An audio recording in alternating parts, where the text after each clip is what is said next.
እኔ የክርስቶስ ደም ያድነኛል፣ የክርስቶስ ክቡር ስጋውና ደሙ ያድነኛል ስል ለምንድን ነው የምትቃወመው? አንተ የሰው እንትን ያድነኛል ብለህ የሰው ሽንት፣ የሰው ትውከት፣ የሰው እጣቢ እየጠጣ ወይ ይመጣዋል? ጋይስ አይመጣውም። ስለዚህ እናንተ ጀስት መሐመድ የሰጣችሁ የተሳሳተ ነገር ነው። የተሳሳተ መንገድ ላይ ነው ያላችሁት። መሐመድ ሸውዷችኋል። ኢቭን ኢፍ አምላካችሁ አምላክ ቢሆን ኖሮ ሁሉን አዋቂ ቢሆን ኖሮ አትሊስት ስላሴን ያቅ ነበረ። ሊትራሊ ይነግራችሁ ነበረ። ይሄ እንደዚህ ነው፣ ይሄ እንደዚህ ነው ብሎ ይነግራችሁ ነበረ። ስለማያቅ ነው። አላህ ሳይሆን እየተናገረ ያለው መሐመድ ነው። ያንን በራሱ ልክ የሰፋውን በራሱ የሚያስበውን በራሱ ያለውን ነገር የሚነግራችሁ ክሊር ስቴትመንት ነው። ምንም የሚያጨቃጨቅ ነገር ያለው አይመስለኝም። ምክንያቱም እኔ እዚህ ላይ ራሱ እንደው እናንተ ሙስሊሞች ስለሆናችሁ ሙስሊም ስትሆኑ ያው ጭንቅላታችሁን ማሰቢያችሁን አትጠቀሙበትም። ጭንቅላት ቢኖራችሁ ሲጀመር እስልምና ውስጥ ስለማትገቡ ማለት ጭንቅላት ያለ ሰው በተአምር እስልምና ውስጥ ሊገባ አይችልም። በተአምር እስልምና ውስጥ ሊገባ ስለማይችል ማለት ነው። ጭንቅላቱን የሚጠቀም ሰው እስልምና ውስጥ ገብቶ ሊቀመጥ አይችልም። እስልምና የአእምሮ በሽታ ነው። እስልምና የአእምሮ በሽታ ነው። እስልምና ሃይማኖት ሳይሆን የሆነ የአእምሮ በሽታ ነው። እስልምናችንን ዲፌንድ እናደርጋለን የምትሉ ከሆነ እስኪ ንግቡ ላኩልኝ አላችሁ። ሙስሊሞች አብዱል ሙጠሊብ አላችሁ? ኦኬ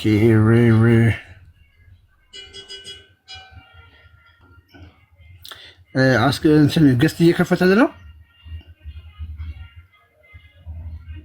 እኔን ነው ከከፈተል አስገባ እስኪ። ኦኬ ትንሽ ይቆያል ግን እምቢ አለኝ። እኔ ጋር እኮ ታውቃለህ።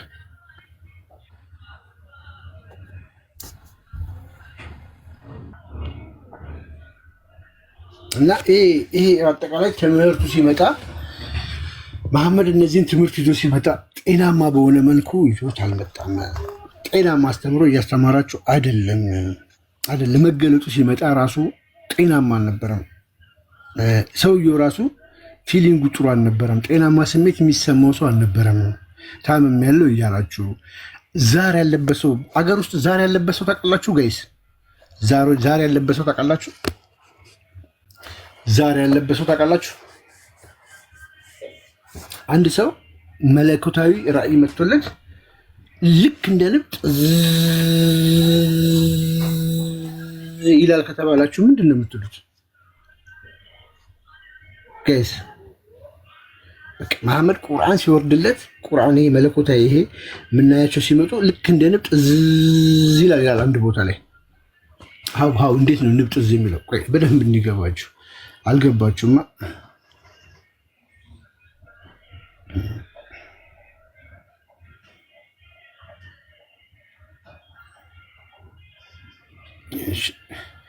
ላሰማችሁ። ይህ ንብጥ ሲል ማለት ነው።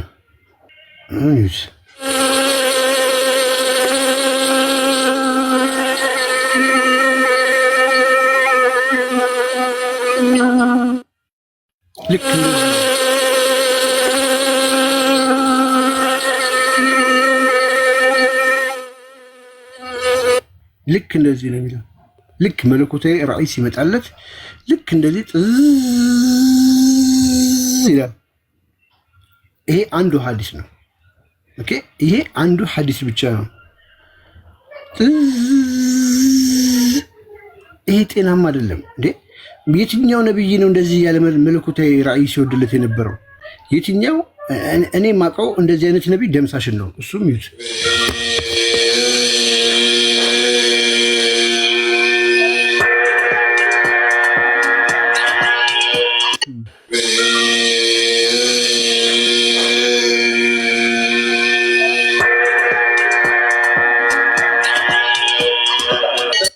ደምሳሽ ነው።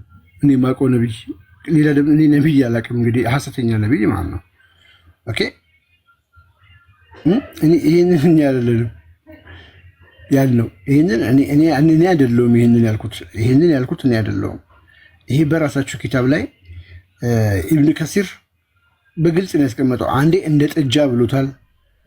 ኦኬ አንዴ እንደ ንብ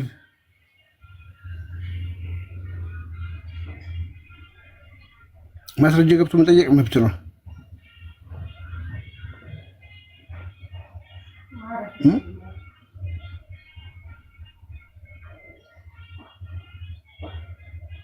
ሰውየው መለኮታዊ መገለጽ ሲወድልኝ ያመኛል። ፊቱ በቃ በጣም ይታመማል፣ በጣም ይታመማል። በግልጽ ይላችሁ ምን ብለዋል መሰላችሁ? ኢብኑ ከሲር ነው ያስቀመጠው፣ እኔ አይደለም ያስቀመጥኩት። የአላህ መልእክተኛ ሰለላሁ ዐለይሂ ወሰለም ራእይ በሚወርድላቸው ጊዜ ያማቸው ነበረ። ፊታቸውን በጣም ያኮማትሩ ነበረ፣ በጣም ያኮማትር ነበር፣ ይታመም ነበረ። ኦኬ ኢቭን ይሄ መገለጡ ሲወድ ነገሮች ሁሉ አደገኛ ከፍተኛ እንደነበሩ የምታውቁት ማለት ነው። እኔ በመጽሐፍ ላይ ሳለው ራእዩን የሚገለጥለት አካል ነው ሰውዬ ነው የሚያወራው። በመጽሐፍ ላይ ሳለው የአላህ መልእክተኛ ሰለላሁ ዐለይሂ ወሰለም ታፋቸው ጭናቸው ማለት ነው ከኔ ታፋ ጋር ተያይዞ ተነካክቶ ተቀምጦ ነበረ። ወሂ ራእይ በወረደ ጊዜ እግራቸው የኔን እግር ሊያደቀው ምንም አልቀረውም ነበረ። እንደዚህ ስብርብር ያደርገዋል። አጠገቡ ከሆንክ ማለት ነው መገለጡ ሲወድለት እንደዚህ ነው እንክትክት የሚያደርግ መገለጡ ሲወድለት የመሐመድ ራእይ ሲወድ አጠገቡ ያለን ሰው እግር እስከ መስበር ድረስ ማለት ነው።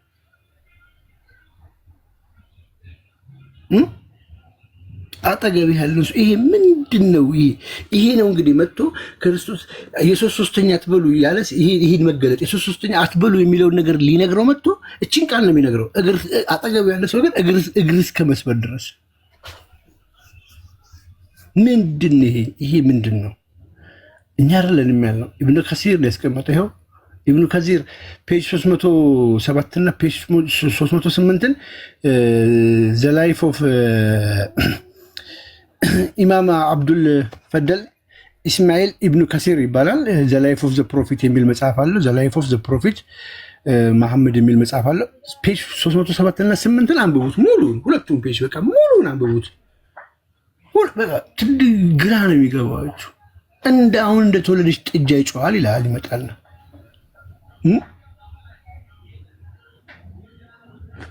ይውላችሁ እዚህ ጋር ይላል በዓል ጂራር ወሂ በዓል ጂህራና ወሂ እየተቀበሉ ሳለ፣ በነገራችን ላይ ይሄኛው የትኛው የቁርአን አያኑ ሲወድ ነው? እሺ ኦኬ እንደ ጥጃ ነው። ልብሳቸው ጫፍ ከፊታቸው ላይ አነሳው አለ። ዑመር ነው ያነሳል። ፊታቸው ሙሉ በሙሉ ቀልቶ ነበረ። መሐመድ ፊቱ ቀይ ሆኖ ነበር። እንደ አዲስ እንደተወለደ ጥጃ ያጉረመርሙ ያቃስቱ ነበረ። እንደ አዲስ እንደተወለደ ጥጃ ያጉረመርም ነበር መገለጡ ሲወድ። ቅድም የንቧን የሰማችሁት ጥዝን የሰማችሁት እንደ ጥጃ አሁን እንደተወለደ ጥጃ ማለት እንደ አዲስ እንደተወለደ ጥጃ ያቃስት ነበር።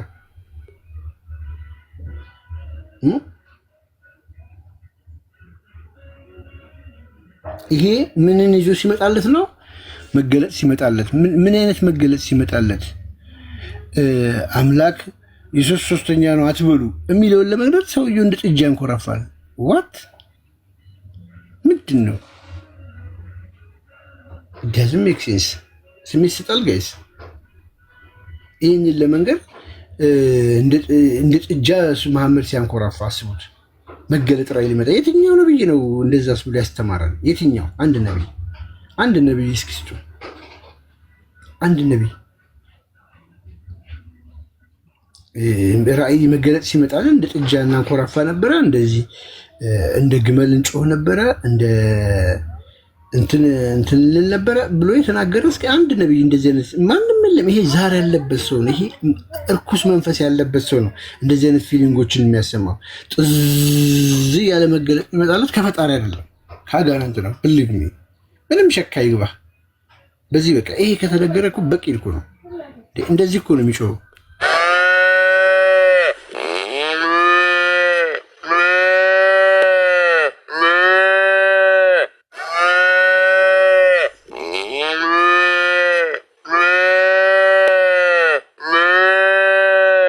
ከዛስ መገለጥ ወረደ። ምን አይነት መገለጥ?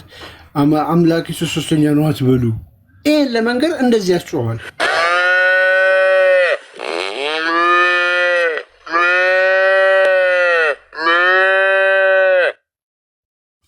ይሄ ጤናማ አይደለም ወገን፣ ይሄ ጤናማ አይደለም። ይሄ ጤናማ አይደለም። አያቆምም፣ በዚህ አያቆምም። በጣም ብዙ እንትን ነው የሚሰጠው። ይኸውላችሁ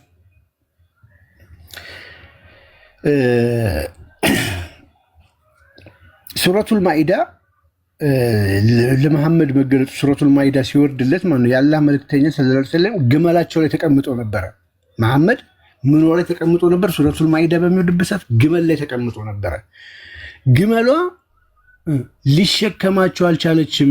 ስለዚህ ከላዩ ላይ ወረዱ። በጣም ከመክበዱ የተነሳ ማለት ነው። መገለጡ ሲመጣ በጣም ከባድ እግር ይሰብራል ስላችሁ ቅድም ስቃችሁ ነበር አይደለ? ግመል መሸከም ያልቻለችውን እንዴት እግር እንደዚህ አይሰብርም ታዲያ? እግሬ ተሰባበረ ሲል እኮ በቃ እግሬ እንዳለ ውልቅልቅ ያለ ሲል ሰውየው ዘጋቢ ነው። እየጻፍኩ ነበረ፣ ተነካክተን ነበረ እና ድንገት መገለጡ መጣ። ሲመጣ እግሬ ተሰባበራል። እንደዚህ ድቅቅ ያደረገው መገለጥ ሲመጣ፣ ልብ በሉ ራእይ ሲመጣ። እዚህ ጋር ደግሞ እንግዲህ ይሄ አይሰብርም የምትሉ ከሆነ እንዴት ነው ግመል እንግዲህ አስቡት። ግመሏ ከክብደታቸው የተነሳ ምን አደረገ? ከግመሏ ላይ ወረደ፣ አልቻለችም ማለት ነው። ኦኬ። ከዛስ ምን ይላል? ከክብደቱ የተነሳ ይልና ማለት ነው የግመሏ አንገት ሊሰበር ነበረ።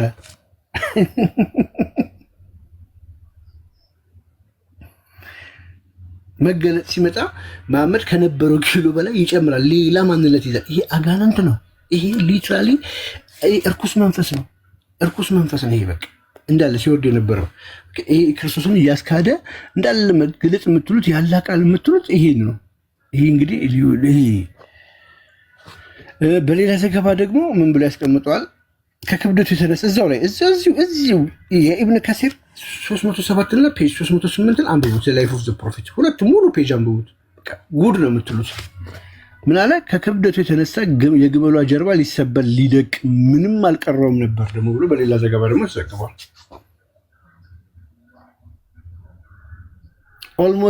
ኦልሞስት ጊቭ አዌይ ቤንዝ ዘ ዌት ኦፍ ኢት። እንግዲህ መሐመድ ሳይሆን የከበዳት ወሂውን የከበዳት። ይህ ታዲያ ምንድን ነው? ጤናማ ነው ወገን? እንደ ግመል ይጮሃል። ይሄ እንደ ግመል የሚያንኮራፋበት ነው። እንደ ግመልም ያንኮራፋል። እንደ ንብ ጥዝ ይላል። አሁን እንደተወለደች ጥጃ ይጮሃል። እንደ ግመልም ያንኮራፋል። እንደምን? እንደ ግመል እንደዚህ ማለት ነው።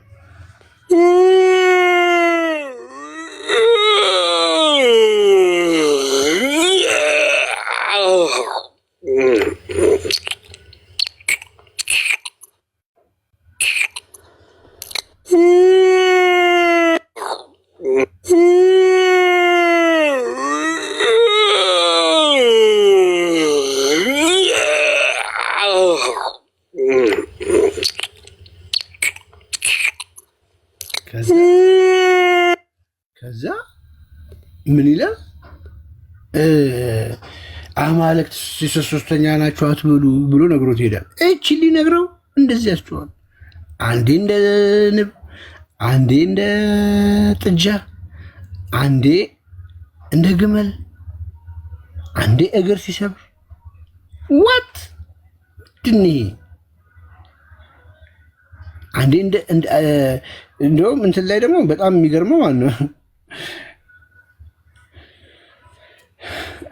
እንደ እንትን የሚላለ ቆይ ለሱ ለውጣላችሁ እንደ ድንጋይ ላይ የሚጎተት ሰንሰለት ታውቃላችሁ? እንደ ብረት ሰንሰለት የደውል ድምፅ እያሰማ እንደዚህ ይመጣል። እሱ ለእኔ በጣም ከባዱና አደገኛው ነው ይላል ሙስናድ አህመድ ላይ። እሱ ለእኔ በጣም ከባዱና አደገኛው መገለጥ እሱ ነው ይላል። ኦኬ እሱ ነው። ሪፖርት ተደረገ። እንግዲህ ጉድ ላይ ምናምን ብላችሁ አስለቀቁት። እንግዲህ ሪፖርት አድርገዋል እንትን ብለዋል። አይ ቲንክ ጊፍትና ምናምን ዘጋ። እስኪ ሰሚት አድርገና አስለቀቁት። 5ኛው ነው።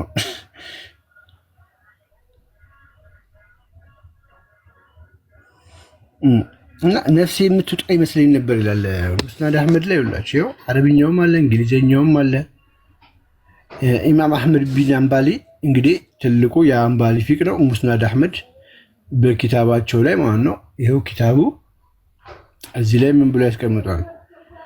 እሺ ከአብደላ ከምናምን በተዘገበ እንዲህ አልኩኝ። እሺ የአላህ መልእክተኛ ሆይ ወህይ ራእይ ሲመጣ ያውቁታል፣ ይሰማውታል?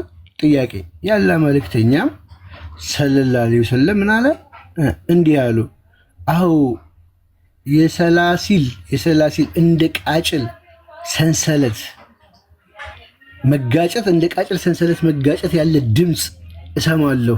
እንደ ቃጭል ሰንሰለት ክችል ክችል ክችል ክችል ክችል የሚል ድምፅ እሰማለሁ አለ። ከዚያም በዚያ ጊዜ ዝም እላለሁ፣ እረበሻለሁ። ወሂ በወረደልኝ ቁጥር ሁሌ ነፍሴ የምትወጣ የምሞት መስሎ የሚሰማኝ ቢሆን እንጂ አንድም ጊዜ የለም። ኢማጅን በቃ ነፍሴ የምትወጣ ይመስለኛል አለ፣ የምሞት ይመስለኛል አለ። እንደ ሰንሰለት ድምፅ፣ እንደ ሰንሰለት ክችል ክችል ክችል ክችል የሚል ድምፅ ማለት ነው። ያው ይህ ድምፅ ደግሞ ታውቁታላችሁ። አላህም ይህ ድምፅ ራእይ ሲወርድ አልባኒ በሰሂህ ሐዲስ ላይ ያስቀምጡታል።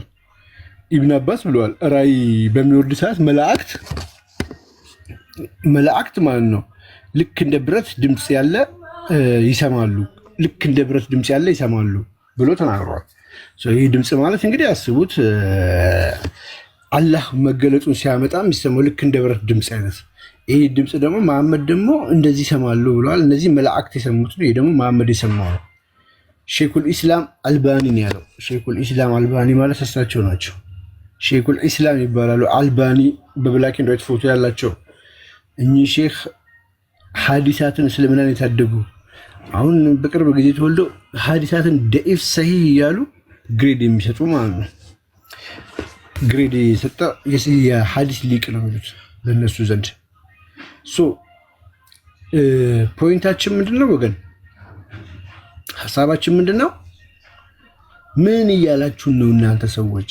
ይሄ የመለኮታዊ መገለጥ ሊሆን አይችልም። በእንደዚህ አይነት ሁኔታ በጣም በሚያስጠላ ሁኔታ መጥቶ በዛ ላይ ደግሞ እኛ ምን እናመልክ ምን እንኳን ሳያቅ ዝም ብሎ በደፈናው ሲቃወም ስላሴን ቢለውን እንኳን አንድ ቀን ሳይቃወመን አብ ወልድ መንፈስ ቅዱስ ብሎ ነው ይደግፈናል። ለምን ላይ ተቃወመን? አሁን ይመጡና ሙስሊሞች አይ እናንተን እኮ አለም ኢቦናይስቶችን ነው አይ እናንተን እኮ አይደለም። እሺ እንዴት የኛን ስም አያውቅም? እንዴት አያውቅም? ክርስቲያኖች አብ ወልድ መንፈስ ቅዱስ እንደሚሉ አይሁዶች የቱ ጋር ነው እዝራ ላይ አላህ ልጅ ብለው ሲያመልኩ ያየው?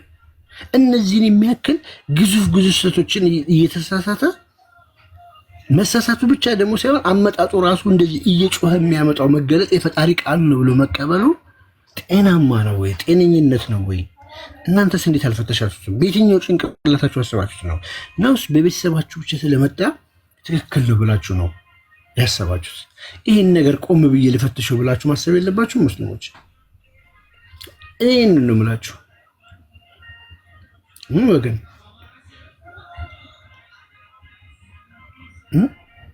ይህ ምንም ነንሴንስ የሆነ ነገር ነው። ይሁን የምትለው ነገር አለ? ኧረ ቀጥል። ሙስሊሞች ግን ካሉ ቢገቡ መልካም ነው።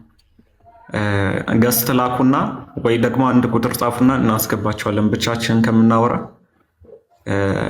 ገብታችሁ ጊዜ ይሰጣችኋል፣ መመለስ ትችላላችሁ። እስካሁን የተነሱ ነገሮች ላይ ማለት ነው።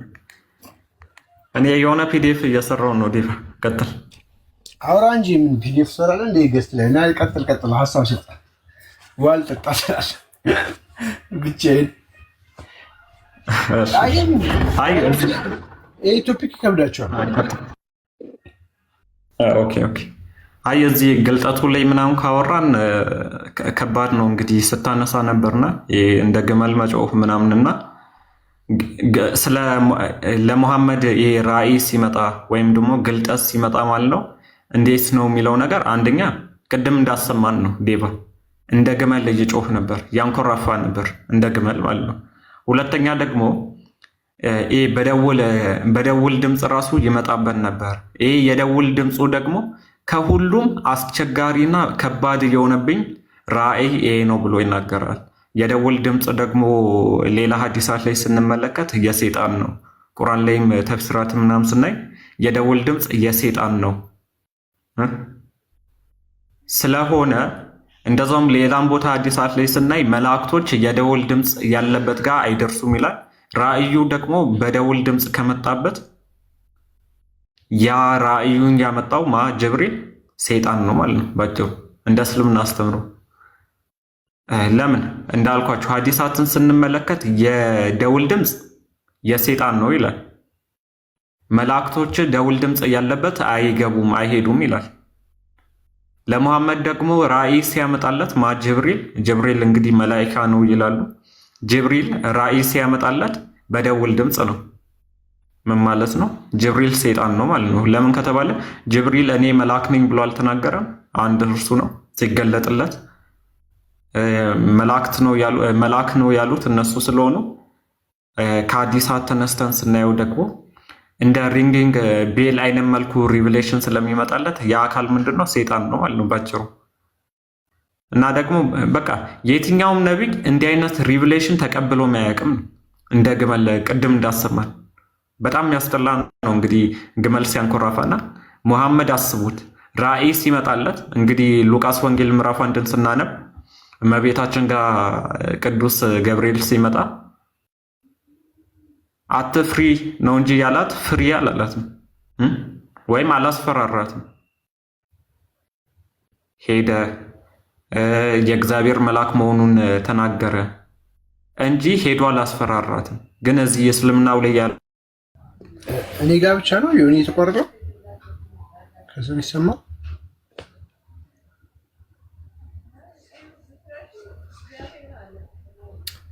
የጀማ ጉድ ላይቭ እያላችሁ ጻፉበትና አስለቀቁት። ይዞታል ዮኒ እኔ ጋር ብቻ ነው። አሁን ተመለስኩ። ስልክ ገብቶብኝ እኮ ነው። ኦኬ አመጣ ቀጥል። አይ ያው ነው በቃ ሉቃስ ወንጌል ላይ ለዘካርያስ ኦኬ እሺ፣ ለዘካርያስ ለመጥምቁ ዮሐንስ አባትም ተገለጠለት። ዘካርያስ አልፈራም። ግን ይህ እንዴት ይሆናል ሲል ልጅ እስከሚወለድ ድረስ ዱዳ አሁን ወይም ማውራት እንዳችል አድርጎት ሄደ ማለት ነው። አላስፈራራው ዘካርያስን። እንደዛውም በተለያየ ቦታ ገብርኤል ለነቢያት ሲገለጥ የሚያስፈራራ አካል ሳይሆን የሚያጽናና አካል ነው። መልእክተኛ ነውና የእግዚአብሔር መልእክተኛ ነውና የሚያጽናና አካል ነው እንጂ ገብርኤል ቅዱስ ገብርኤል የኛ መልአክ እንደነሱ ጅብሪል የሚያስፈራራ አይደለም። ግን ጅብሪል ለሙሐመድ ሲገለጥ የሚጨምቅ የሚያሰቃይ ፌንት ሊበላ እስኪደርስ ድረስ ጨምቆ ነው ያሰጣው ጅብሪል ሙሐመድን። ራእይ ሲመጣለት እንደ ሪንጊንግ ቤል ደግሞ የምንድን ነው ካለን የሴጣን ነው። ማን ነው ያለው?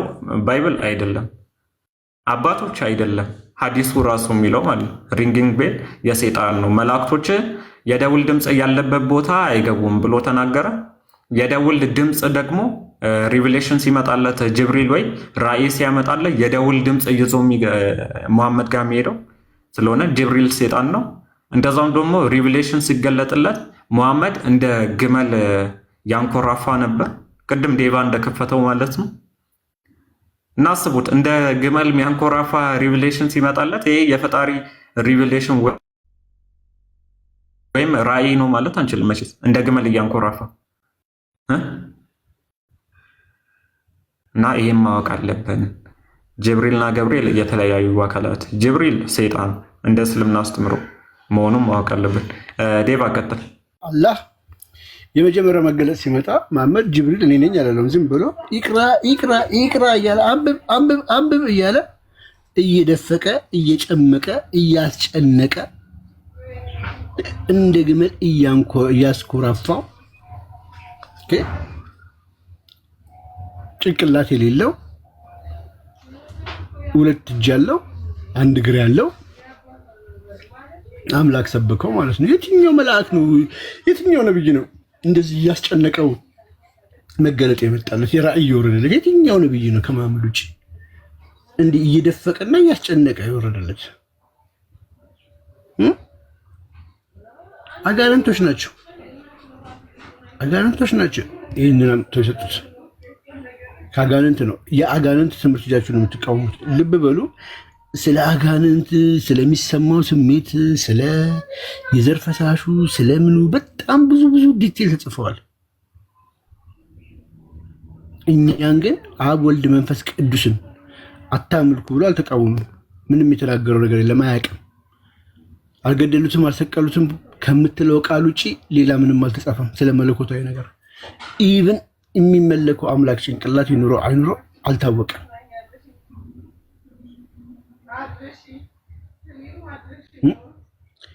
ይህንን ሴስ ነው።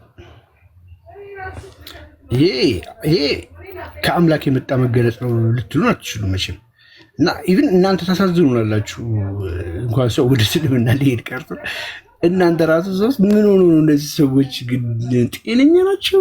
ምንድን የሸወዳቸው? በእርግጥ ይሄ መጽሐፍ ቅዱስ ላይም በደንብ ተቀምጠዋል። ለራሳቸው ሀሳብ ወይ ደግሞ ለክፉ ስራቸው እግዚአብሔር አሳልፈው ይሰጣቸዋል። በቃ መጫወቻ፣ የአጋንንት መጫወቻ ትሆናላችሁ። ምክንያቱም እናንተ እንትን ብላችኋል ኦልሬዲ። በቃ አይምሯችሁ እየሰራ አይደለም፣ ምንም እያገናዘባችሁ አይደለም፣ አሳልፎ ሰጥቷችኋል። ልቡናችሁ ድፍን ብለዋል። ለምን? አጋንንቶች ናቸዋል። እነዚህ አጋንንቶች ሰው እንዴት አጋንንት ወንድሜ ነው ብሎ ተቀብሎ ከአጋንንት ጋር ይኖራል? እዚህ ጋር የክርስቶስን ስም ስጠራ አጋንንት ከአንተ ይርቃል እየተባለ የአላህን ስም ስጠራ ደግሞ አጋንንት ወደ አንተ ድርቦ ሆኖ ይመጣል ስትባል፣ ኦኬ ይሄኛው የምትቀበለው በምን ሂሳብ ነው? ሀዊ ገብተሻል? ሀዊ ይሄ ሰላም እየተማርኩ ነው። ኦኬ እስላም ነሽ ክርስቲያን? አረ ክርስቲያን ነኝ፣ ኦርቶዶክስ ነኝ። ኦኬ እሺ ስለ ላክሽን ያስገባው እሺ ተማሪ እሺ ሶ ምንድነው የምትሉን? እኛውን ጌታ ምስክሬን ስለ አላህ ፈለግን አጣን። እንደው ለምንድን ነው እኛ የሚቃወመናል? ፈለግን አነበብን አጣን። ወፍ የለም።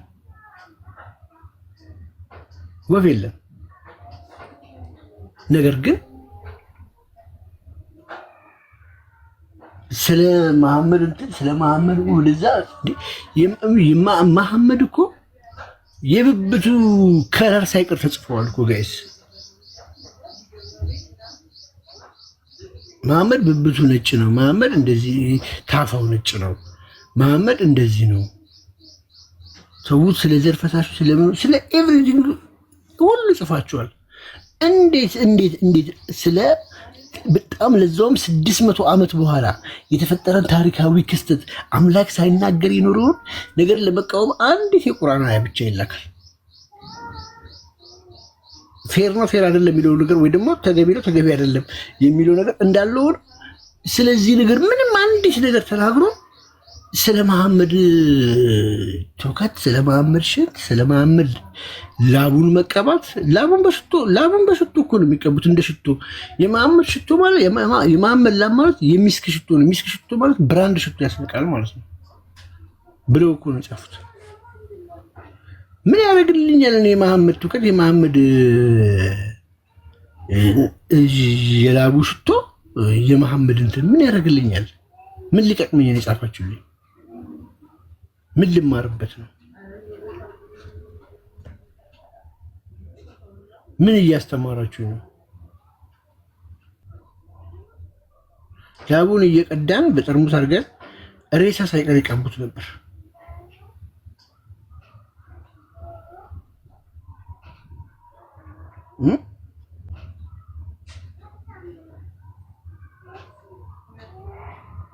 ያ ፖርኖ መጽሐፍ ነው። የኦቢኤስ ነው። ፖርኖግራፊ ነው። እኔ ደጋግሜ አንድ እንትን አሳይቻቸዋለሁ አለ ወንዶች እንትን አለባችሁ ብሎ የሚያስተምሩት ኡስታዝ አልመረቀናችሁ የሚሉት ውጪ አልቆመባችሁም ብሎ በግልጽ እንደመናገር ነው። ሶሪ ስለ አላህ ቃል አስተምረው ስለ ጀነት ነግረው በቃ እንትን የሚያደርግ ቃል ከተናገሩ በኋላ አስባችሁታል? እኛ በልቦናችን ያሳድርልን የሰማነውን በልቦናችን ያሳድርልን ብለን እንደምንሄደው ወንዶች አልቆመባችሁም ብሎ ነው ስነሱ ስብከታችን። እስልምና ከልት ነው፣ ከልት ነው፣ በጣም ከልት ነው። ከልት ነው ስላችሁ ከልት በቃ የመጨረሻ ከልት ነው። እኔ ሰው የፈለገውን ሌላ እምነት ይኖረው እስላም ግን እንዲሆን አልመክርም። ይቅርታ አድርጉልኝ፣ አልመክርም። ይህን አልመክርም። ባለማወቁ ስናያቸው ምናምን እንደዚህ ነገር ምናምን ይመስላል። አይ አይደለም፣ አይደለም፣ አይደለም፣ አይደለም፣ አይደለም፣ አይደለም ብቻ ብለን ዝም ያለው ለምንድን ነው? ከቃላትም በላይ ስለሆነ ነው።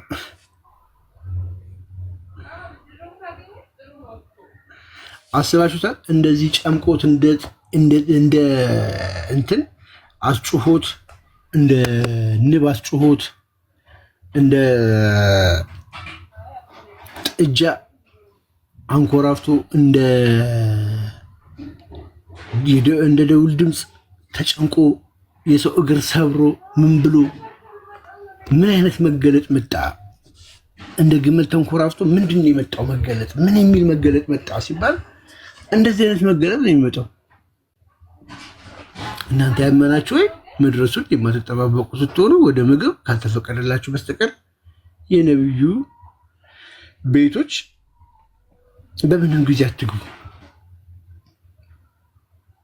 አራት ነጥብ። ይህንን ለማምጣት ሰውየውን ጨምቆ ደፍቆ አስጨንቆ ይህንን በአረብኛ ሙስሊሞች በቃ ምርጥ ቃል ይመስላቸዋል። ከበላችሁ በኋላ ግን በተጠራችሁ ጊዜ ግቡ፣ በተመገባችሁ ጊዜ ወዲያውኑ ውልቅ በሉ፣ ተበተኑ። ለወግ የምትጫወቱ ናቸው፣ አትቆዩ ነብዩ ቤት። ይህ ነብዩ በእርግጥ ያስቸግራል፣ ከእናንተም ያፍራል፣ ግን አላህ እውነትን አያፍርም። ይህ እንግዲህ የወረደው ማዕበል ቤት ያችን የማደጎ ልጁን አፋቶ ያገባ ቀን ሰርግ አድርጎ ጫጉላ ፈልገዋል መግባት። ያው ከማታ ላይ ምናምን ከተበላ ሰርግ ደግሶ ሰውየው ወደ ቤድ ሊገባ ፈልገዋል። ሴትዮዋን ይዟት ሊገባ ፈልገዋል። በዛ ላይ አላህ ነው ልቡ ላይ እንዲመኛት ያደረጋት የልጁ ሚስት ማለት ነው። ለሱም ቁርአን ወርዶለታል፣ እሷን ለተመኘበት ራሱ ማለት ነው። ከዛ አምሮታል በጣም በቃ ሰዎቹ አልወጣም አሉ፣ በልቶ ምናምን አልገባላቸው። ስለዚህ ይሄ መገለጥ ወረደ። ይሄ መገለጥ ሲሆን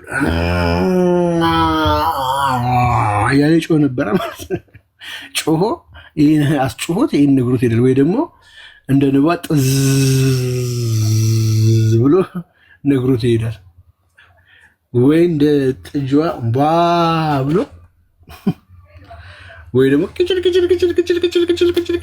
አድርጎ አጠገቡ ያለ ሰው እግር እስኪሰብር ድረስ አስጨንቆ ነፍሱ እስክትወጣ ድረስ አስደርሶት ይህንን ነግሮት የሚሄደው።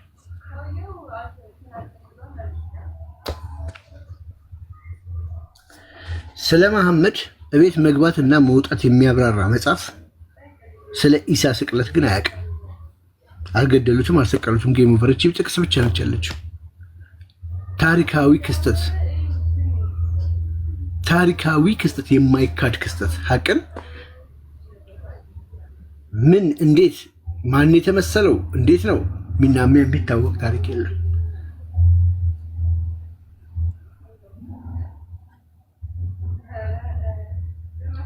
it doesn't make sense። ስሜት ስጠው ጋይስ ያሳምናችኋል። እኔ ሙስሊሞች እንዴት እንዳሳመናቸው አይገባኝም። አይገባኝም በምን እንዳመናችሁ ታዲያ ነው።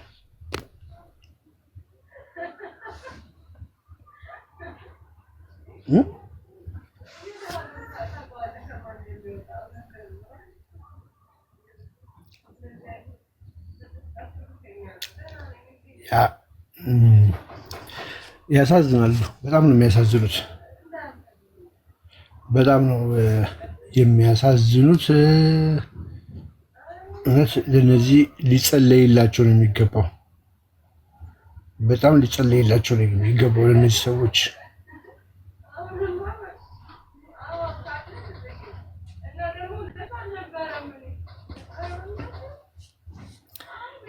በጣም የሚያስቀው ትንቢት የሚናገሩለት ደግሞ አጋንንቶች ነበሩ። ታውቃላችሁ መሐመድ ነብይ እንደሚመጣ መሐመድ ነብይ ሆኖ እንደሚመጣ ትንቢት የሚናገሩለት አጋንንቶች ናቸው።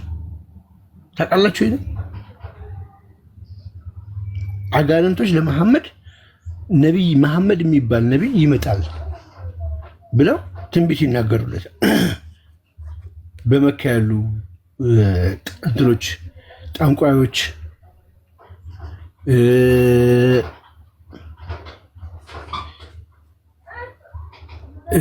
ጠንቋይና እንትኖች ያላላ ጂኒ ጠሪዎች እነሱ ትንቢት ይናገሩለታል ለመሐመድ። መሐመድ የሚባል ነብይ ይመጣል ብለው ትንቢት ይናገሩለታል። በነገራችን ላይ የመሐመድን ትንቢት ሄዳችሁ እዛው አጋንንቶቹ ጋር ፈልጉ እንጂ መጽሐፍ ቅዱስ ውስጥ አታገኙትም። እሱን ተስፋ ቆረጡ። መጽሐፍ ቅዱስ ውስጥ የለም። መጽሐፍ ቅዱስ ውስጥ ልታገኙት አትችሉም በተአምር። መሐመድ በመጽሐፍ ቅዱስ ከምትሉ መሐመድ በአጋንንት መጽሐፍ ውስጥ የመካ የጣዖት አምላኪዎች ጂኒ እንትኖች እነሱ ምን አሉ የሚለውን ነው ማየት ያለባችሁ እንጂ መጽሐፍ ቅዱስ ላይ መሐመድን አታገኙት። ምስክሮቹ እነማን ናቸው? አጋንንቶቹ። በጣም በሚያስቃችሁ ሁኔታ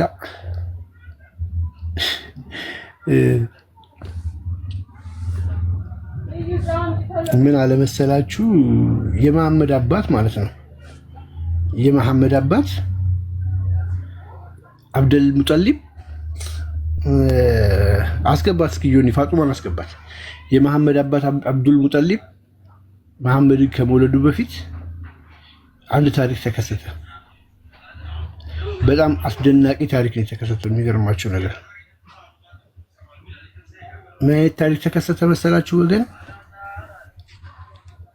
የመካ ጂኒ ጠሪ ጠንቋይ ነበረች።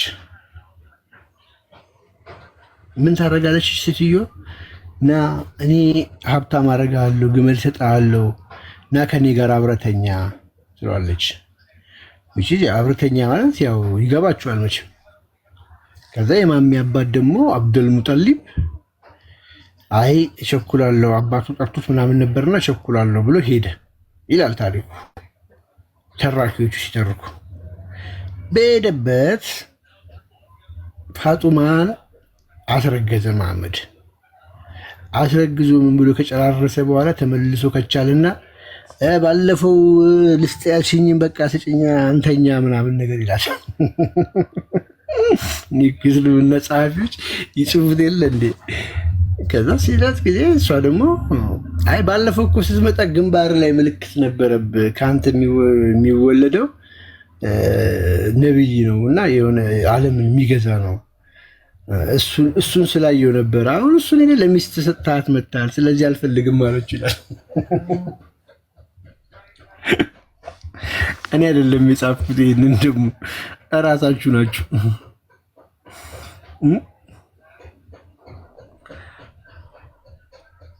እራሳችሁ ናችሁ የጻፋችሁት። ለመሐመድ ነብይነት ሲመሰክሩ የነበሩት ላይፍ ኦፍ መሐመድ ዘ ፕሮፌት ፔጅ 90 ላይ የኢብን ሻቅ መጽሐፍ ላይ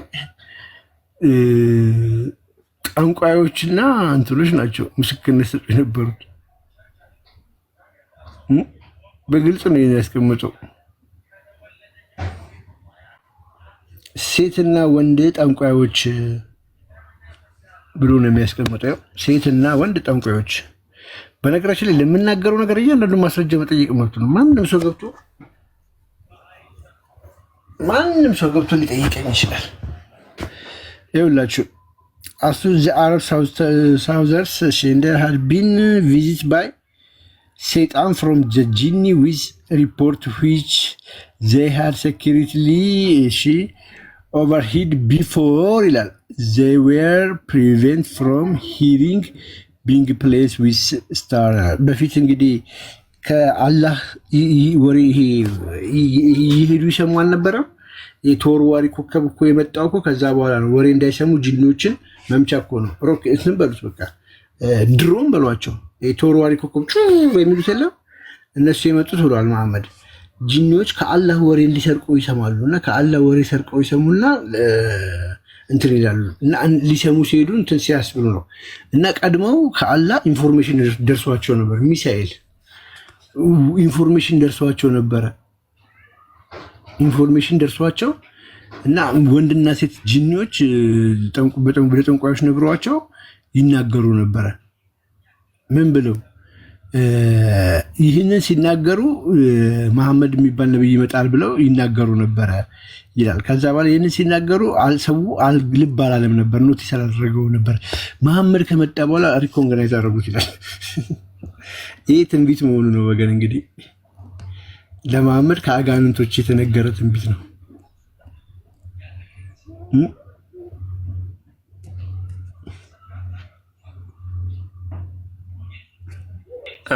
ፋጡማን ተቀበላት። ዴባ ገብታለች። ያ ፋጡማ እንዴት ነሽ? ደህና ነሽ ወይ? እንዴት ናችሁ? አለን እግዚአብሔር ይመስገን።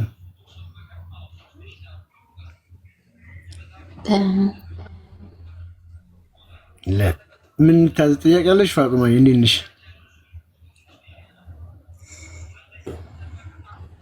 ጥያቄ ያለኝ ግን አሁን ላይ ትምችኝ አይደለም፣ ስራም ስለሆንኩ እኔ ላዳምጥ ነበር እስከባት ስል የገባው ባለማታ ትናንትም ከኩዌ ቤት ያል እንትን ሳነር ስለሆነ የወጣ ነው። ኦኬ እሺ፣ ማዳመጥ ትችላለሽ። በተነሳው ላይ ሀሳብ መስጠት ከቻልሽ መስጠት ትችላለሽ። የሆነ ስልኬን ስክሪን አድርጋለ ስክሪን ሪከርድ አድርጋለሁ። በእርግጥ ግን የሆነ ጩኸት ስታሰማ ነበር ቅድም። እሱ ልታስረዳ ይችላል። አላዳመጥኩትም። ምንም ስለነበርኩኝ አስረዳሻለሁ። አስረዳሻለሁ፣ ችግር የለውም። ከየትኛው ላስረዳሽ? ከየትኛው ልጀምር? ከጥዝ ልጀምር ወይስ ከምን ልጀምር?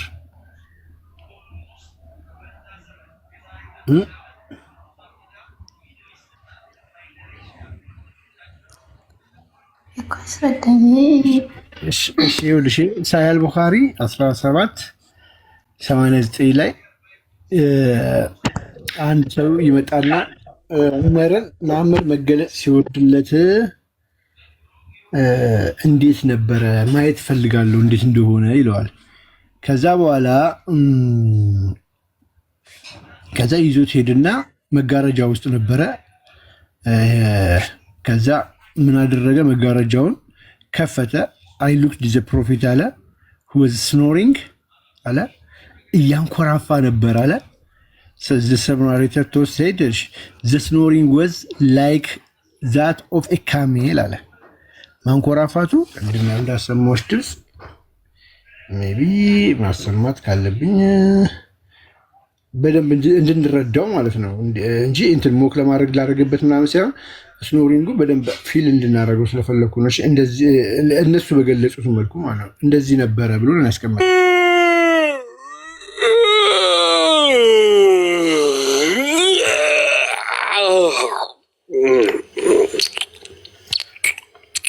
እንግዲህ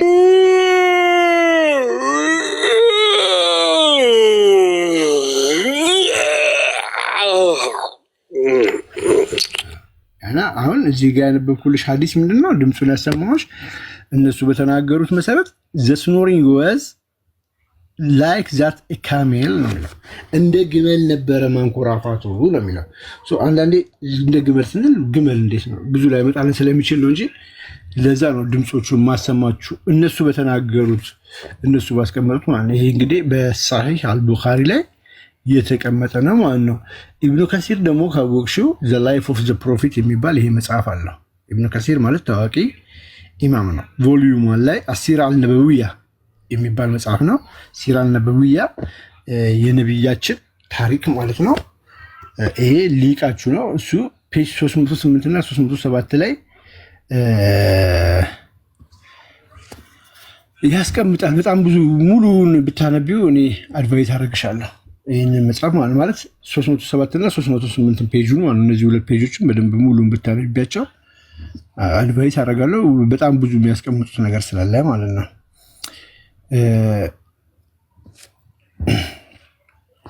ኦኬ፣ ይሄ አሁን ያሰማኸኝ ድምፅ ይሄ ማን ነው? ያ እዚህ ላይ ምን ይላል መሰለሽ? እሺ ቀጥይ፣ ጥያቄ ካለሽ። ተረዳኸኝ? ያንኮራፋ ነበር ያልከ አላህ ሱብሃነሁ ወተዓላ ነው ወላ ነብዩ መሐመድ ነው? እንዳንተ ማለት ነው። ማሺ ያንኮራፋ ነበር ብለኛል አይደል? ሙጆሪ እኮ እኔ ሳልሆን ይሄ ነው ሐዲሱ ነው ያለው። ኦኬ፣ ሐዲሱ እኮ እሱ ያንኮራፋ ነበር፣ የግመል ድምፅ ያሰማ ነበር ምናምን ያልከኝ እሱ አላህ ሱብሃነሁ ወተዓላ ነው ወላ ማን ነው እሱ የሚገልጸው? ነገ የግመልን ድምፅ ለማሰማት በዛን ታይም ጊዜ የግመልን ድምፅ እንትን ለማለት ነው። መገለጦች ሲመጡ ቁርአን ሲወርድለት እኮ ነው። ወሂ ሲወርድለት፣ ቁርአን ሲወርድለት፣ ራእይ ሲመጣለት ይጨነቅ ነበረ። በጣም ይጨነቅ ነበር። ይኸውልሽ አሁን እዚህ ላይ ደግሞ በደንብ በዲቴል ያስቀምጠዋል ኢብኑ ከሲር በጣም ዘርዝሮ ነው የሚያስቀምጠው። እዚህ ጋር ያውን የግመሉ አላለውን እዚህ ጋር አጠገቡ ነበርኩ የሚል ጸሐፊም አለ። ይሄ ሰሒህ በሆኑ ሐዲሶች ነው እንዳለ የተቀመጡት ማለት ነው። አጠገቡ ነበርኩኝ እና እግሬ ማለት ነው በቃ እስከ መሰበር በቃ ድቅቅ እስከ ማለት ድረስ ደርሶ ነበር። በጣም ከባድ ነበረ። በሌላ ደግሞ አሁን ለምሳሌ እንትኖቹ ሲወዱ ሱረቱል ማኢዳ ቁርአን 5 ማለት ነው ሙሉ መጽሐፉ በሳቸው ላይ የወረደ ጊዜ እኔ ያለ መልክት ሰለላሁ ዐለይሂ ወሰለም ግመላቸው ላይ ሆኖ ነበር። ግመል ላይ ተቀምጦ ነበር መሐመድ የወረደው። ከክብደቱ የተነሳ ይላል ከመሐመድ ክብደት የተነሳ የግመሏ ጀርባ ሊሰበል ሊደቅ ነበረ። ሊደቅ ምንም አልቀረውም ነበረ ይላል።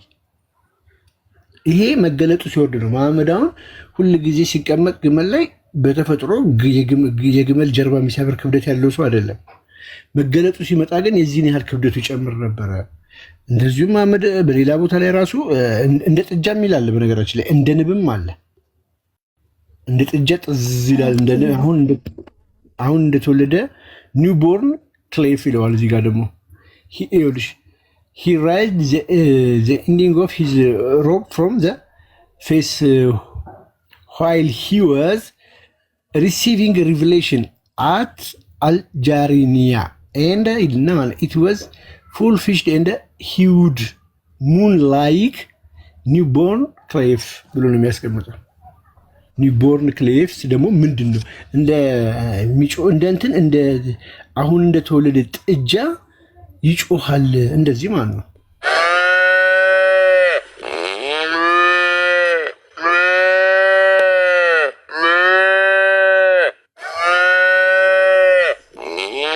ይህ ምን ሲሆን ነው አለ? መገለጡ ሲወርድለት ማለት ነው። ራእዩ ሲመጣለት እንደዚህ አይነት ድምፆችን ያሰማል አለ። ከዛ መጨረሻ ላይ መሐመድ ራሱ ደግሞ ምን አለ? መገለጡ በሚመጣበት ሰዓት ፊቱ ቀልቶ እንደተወለደ ጥጃ አይወረመረም ነበር፣ ያቃስት ነበር የሚላል አለ። ይህንን አየን። ጥሩ ፊሊንግ አይሰማውም ነበር፣ ይታመም ነበር። እግሬ እስከ መሰበርም ያለበት አለ ብዬሻለሁ፣ አሳይሻለሁ። ይሄንን እዚህ ጋር ደግሞ ሙስነድ አህመድ ላይ ደግሞ ምን ይላል? ተጠየቀ የአላህ መልእክተኛ ምን ተብሎ ተጠየቀ? መገለጽ ወሂ ራእይ ሲወርድልህ ቁርአን ሲመጣልህ ታውቀዋለህን? ይሰማውታል አለ። ከአብደላህ ቢን አምር ነው። ተያይዞ እንደተተረከው እርሱም ማለት ነቢዩ ሰለላሁ ዐለይሂ ወሰለም ጠየቋቸው፣ እንዲህ ያልኩ የአላህ መልእክተኛ ሆይ ወሂይ ራእይ ሲመጣ ያውቁታልን? ይሰማዎታልን? ጥያቄ መለከት። የአላህ መልእክተኛም ሰለላሁ ዐለይሂ ወሰለም እንዲህ አሉ፣ አዎ የሰላሲል እንደ ቃጭል ሰንሰለት መጋጨት ያለ ድምፅ እሰማለሁ። ከዚያም በዚያን ጊዜ ዝም እላለሁ፣ እረበሻለሁ። ልብ በለኝ፣ እረበሻለሁ ካለ በኋላ ወሂይ በወረደልኝ ቁጥር ሁሌ ነፍሴ የምትወጣ የምሞት መስሎ የሚሰማኝ ቢሆን እንጂ አንድም ጊዜ የለም እጨነቃለሁ አለ እና ከጭንቀቱ የተነሳ እንደዚህ አይነት።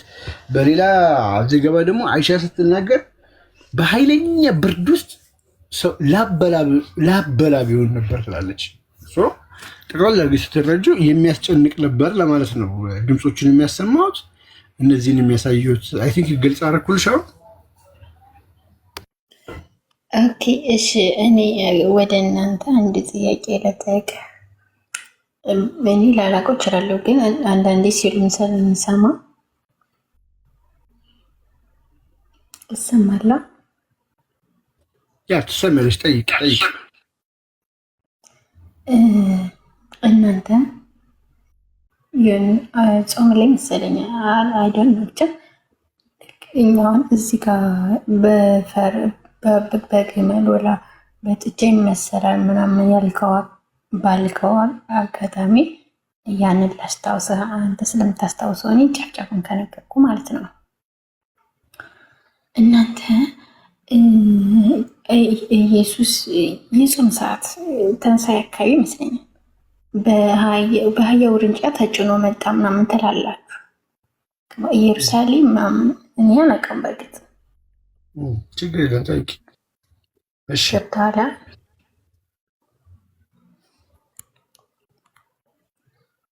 ገባኝ። እሺ ምንድን ነው ጥያቄሽ?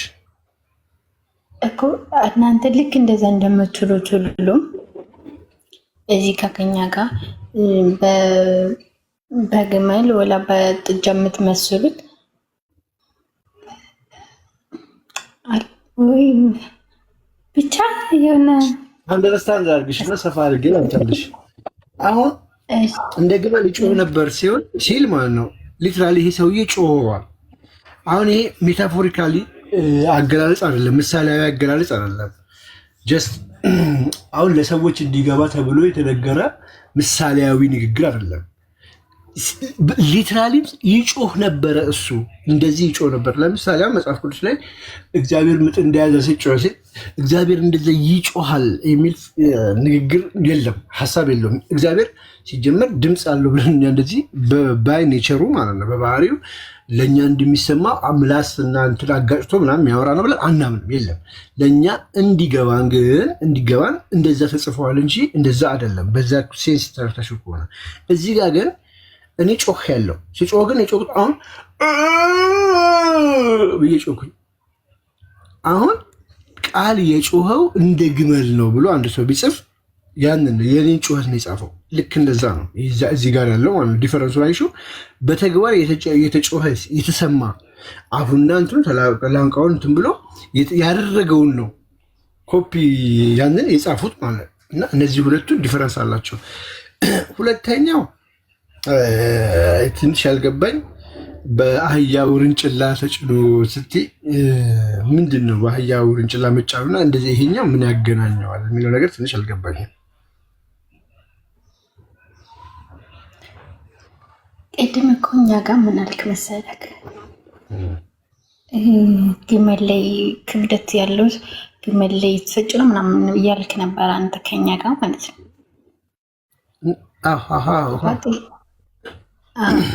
እና ከእናንተ ጋርም ኢየሱስ በፈረስ ተጭኖ ወደ ኢየሩሳሌም ሄድ ምናምን ትላላችሁ።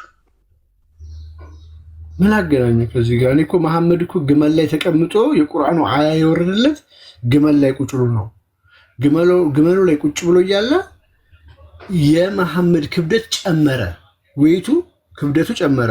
ለምሳሌ መሐመድ 100 ኪሎ ከነበረ መሐመድ 1000 ኪሎ ገባ። የዛ ሰዓት ላይ የግመሏ ጀርባ ሊሰበር ደረሰ። አስ ኤግዛምፕል ነው እያስረዳሁሽ ያለሁት። ለምንድን ነው ይሄ የሆሳዕናው በትንቢቱ እናንተ ጋር በአህያ የተጫነው ካልሽኝ እሱን ላስረዳሽ። ሜይ ቢ እኔ ከተናገርኩት ጋር ትንሽ ስላልተያያዘልኝ ነው። የሆነ የገባ ነገር አለ ሜይ ቢ ረውህ እንትን ግን መረዳት ያለባት ቅድሚያ ሌባ የክርስቶስን ለምን ተጭኖ ሄደ የሚለውን ስናይ ማለት ነው በትንቢት ደረጃ መሲሁ እንደዛ ይመጣል ተብሎ ስለተነገረ ነው። ክርስቶስ በስጋ ሳይገለጥ በፊት በዘካርያስ ትንቢተ ዘካርያስ ላንብብልሽ ምዕራፍ 9 ቁጥር 9 ላይ እንዲህ ይላል፣ አንቺ የጽዮን ልጅ ሆይ እጅግ ደስ ይበልሽ አለ። ኢየሱስ በስጋ ሳይመጣ በፊት ነው። እልል በይ እነሆ ንጉሥሽ ጻድቅና አዳኝ ነው፣ ትሑትም ሆኖ በአህያይቱ ግልገል በውርንጫይቱ ላይ ተቀምጦ ወደ አንቺ ይመጣልና ብሎ አንድ ትንቢት ነቢዩ ዘካርያስ ተናግሮ ነበርና ይሄ ትንቢቱ ይፈጸም ዘንድ ክርስቶስ ንጉሱና አዳኙ መሆኑን ያውቁ ዘንድ በአህያ ላይ ተጭኖ መጣ እና የመጽሐፍ ቅዱሱ አስተምሮ ይሄ ነው። ግን ሙሐመድ ጋር ያለው እንደ ግመል ያንኮራፋ ነበረ፣ ግመል ላይ ቁጭ ብሎ ምናምን የሚለው ነገር እየተለየ ነው ከዚህ። ይሄ ትንቢት ነበር። ትንቢቱን ሊፈጽመው ዘንድ ወይም ደግሞ ስለ መሲሁ የተነገረው ትንቢት በአህያ ላይ ተጭኖ እንደሚመጣ ነው። ያ መሲሁ እሱ መሆኑን ለማስረዳት በአህያ ላይ ተጭኖ መጣ ነው እና ሁለት የተለያየ ነገር ነው ማወቅ ያለብን።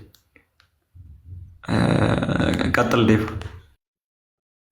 ያ እና ከዚህኛው ጋር አይገናኝም። ዮኒ እንደነገረች ነው የኛ ጋር አንደኛ የትህትና ምልክት ነው። በነገራችን ላይ አንድ ትንቢቱ ተፈጸመ። የብሉይ ኪዳን ኢሳይያስ ዘካርያስ 9:9 ላይ ያለው ማለት ነው። ኦኬ ያንን ደግሞ ሲፈጸም ማቴዎስ 21 4-5 ላይ ተፈጸመ ማለት ነው ትንቢቱ። ክርስቶስ በውርንጭላው ላይ ተቀምጦ መጣ። ሁለተኛ ደግሞ ትህትናም ነው፣ የትህትና መገለጫ ነው። ኦኬ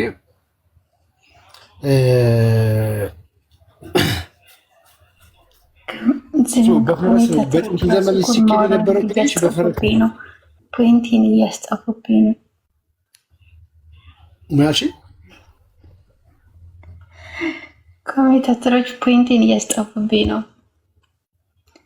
ተረጋጉ በላቸው። ኦኬ ኮሜንት ነው ምንድን ነው አልገባኝም። ኮመንት ላይ ሀሳቤን እያስጠፉኝ ነው። እንትን አትበሏት፣ ተዋት ጋይስ ፕሊስ ፕሊስ እንትን በሏት፣ እንትን አትበሏት። ፋጡማ አሪፍ ነች። እና በፊት ነገስታት ምናምን ነገር እንደዚህ ክብር ያላቸው ሰዎች አስብ እንኳን ጌታን አይደለም በፈረስ ነው የሚካሄዱ። ታውቂያለሽ? ፈረስ ምንድነው? የጦር የኃይል የድል የስልጣን ምልክት ነው። ነገስታት ለጦርነት ሲወጡ በፈረስ ነው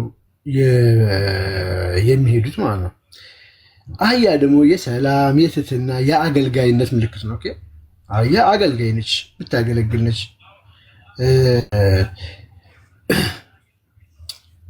ብዙ ጊዜ ካየሽ በዛ በእስራኤላውያን ባህር ነገስታት ራሳቸው በሰላም ጊዜ ወይ ደግሞ የሰላም ስምምነት እንደዚህ እንትን ለማድረግ ይጠቀሙ ነበር አህያ። በነገራችን ላይ ታሪካዊ ወዳቸው ማለት ነው። ክርስቶስም የመጣው በኃይልና በጦርነት ምድራዊ ግዛትን ለማስፋፋት ሳይሆን በሰላም በትህትና ሰዎች ከፈጣሪ ጋር ለማስታረቅ ስለሆነ በተግባር ለማሳየት ነው አህያን የመረጠው ማለት ነው። ምሳሌያዊ ትርጉም ደግሞ አለው። አህያይቱ ቀንበር የተጫነባት ሕግ ተሰጥቷቸው የሕግ ቀንበር በነበረባቸው በአይሁድ ይመሰላል የአህያው አህያ ማለት ነው።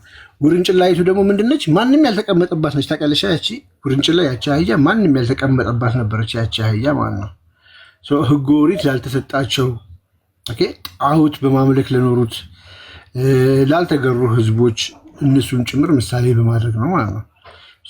ጌታ በውርንጭላይቱ ላይ መቀመጥ እንደነገርንሽ ማለት ነው ህግን የሚያውቁ አህዛብን ገርቶ አስተምሮ መርቶ ወደ መንግስቱ የሚያስገባቸው መሆኑን ያሳያል ማለት ነው። አንድም ደግሞ እስራኤላውያን ሲጠብቁት የነበረው መሲሁን እየጠበቁት ያሉት ንጉስ ሆኖ ምናምን በተለየ እንትን ነው። እሱ ግን ባላሰቡት መንገድ ነው የመጣው። ይህ ዝቅ ብሎ በትህትና ነው የመጣው። ይሄ ደግሞ የኛ በእንደዚህ አይነት መልኩ የምንፈታው ነው። ከትንቢቱ ጀምረን እያንዳንዷን ነገር እንደዚህ የምናብራራ የምንፈታ ነው። መሐመድ ግን መገለጥ ሲመጣለት ራእይ ሲመጣለት ግመል ላይ ቁጭ ብሎ እኔ ያነሳሁት ሀሳብ ማለት ነው። መሐመድ 100 ኪሎ ከነበረ 1000 ኪሎ ይገባል። ግመሏ ደግሞ ከ300 ኪሎ በላይ መሸከም አይችልም። 700 ኪሎ ጭማሪ ሲጨምርባት ልብ በይ መገለጡ ነው ክብደቱን የጨመረው። ያ መገለጡ እስኪወርድ ድረስ ነው። ከግመሏ ጀርባ ላይ ይወርዳል። ምክንያቱም የግመሏ ጀርባ ሊሰበር ይደርሳል ነው እና ሁለቱ አይገናኙም ነው አንደኛ።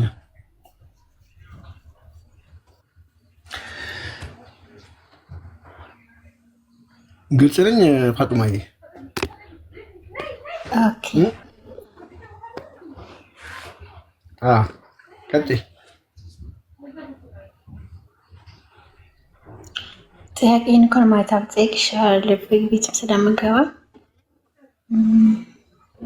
እሺ ይቻላል። እሺ አሁንም መጠየቅ ከፈለሽ ትችላለሽ፣ ከተመችሽ። ካልተመችሽ አሁኑ ላይ ግን ምን ሀሳብ አስተያየት አለሽ ስትሰሚ? አሁን እዚህ ላይ የተረዳሽው ባይዘው እኔ ብዙም እኔ የእውነት ተናግራለሁ። አንተ ቤት ገብቻለሁ አይደል?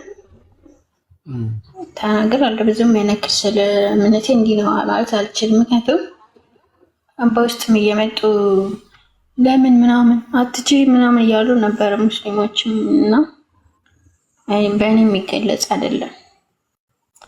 ክባክ እኔም እማራለሁ አይደል? ህሊና እንዳለው ሰው አሁን እንደ ግመል አስጮሆት ማለት ነው። እንደዛ እንደ ግመል የጮኸው ግን ምን ለመቀበል ነው? ይህንን ንግግር ለመቀበል ነው። ምን እናንተ ያመናችሁ ወይ መድረስ የማትጠባበቁ ስትሆኑ ወደ ምግብ ካልተፈቀደላችሁ በስተቀር የነብዩ ቤቶች በምንም ጊዜ አትግቡ፣ ግን በተጠራችሁ ጊዜ ግቡ፣ በተመገባችሁ ጊዜ ወዲያውኑ ተበተኑ፣ ለወግ የምትጫወቱ ሆናችሁ አትቆዩ።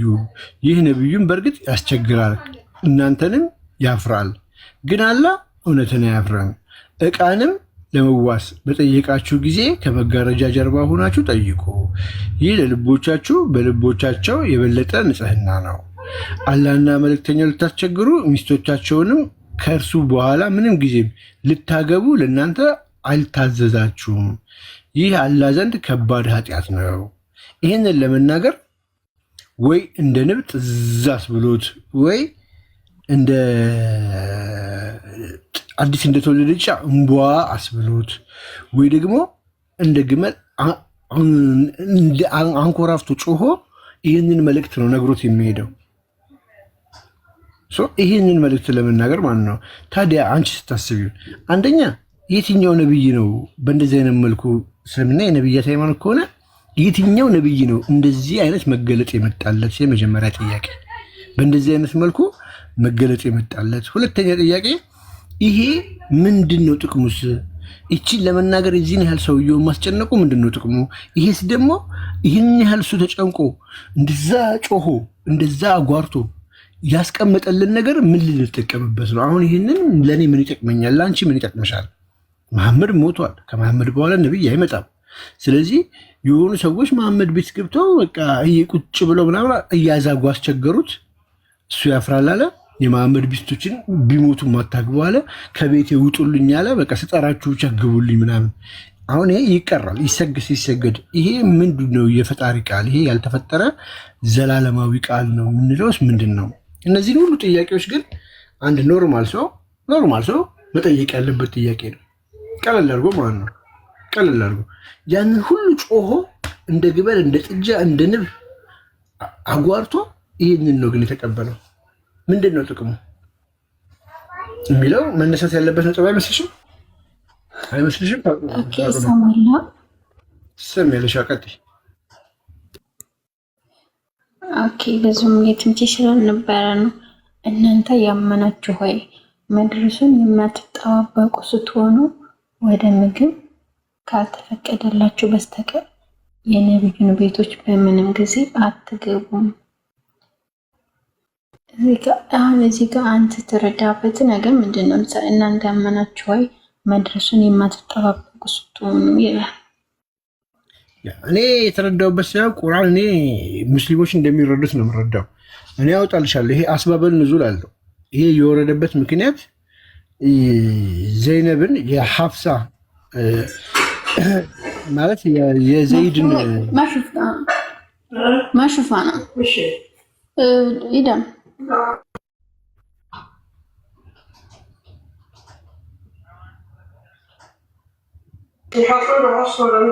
لا لا ما هديت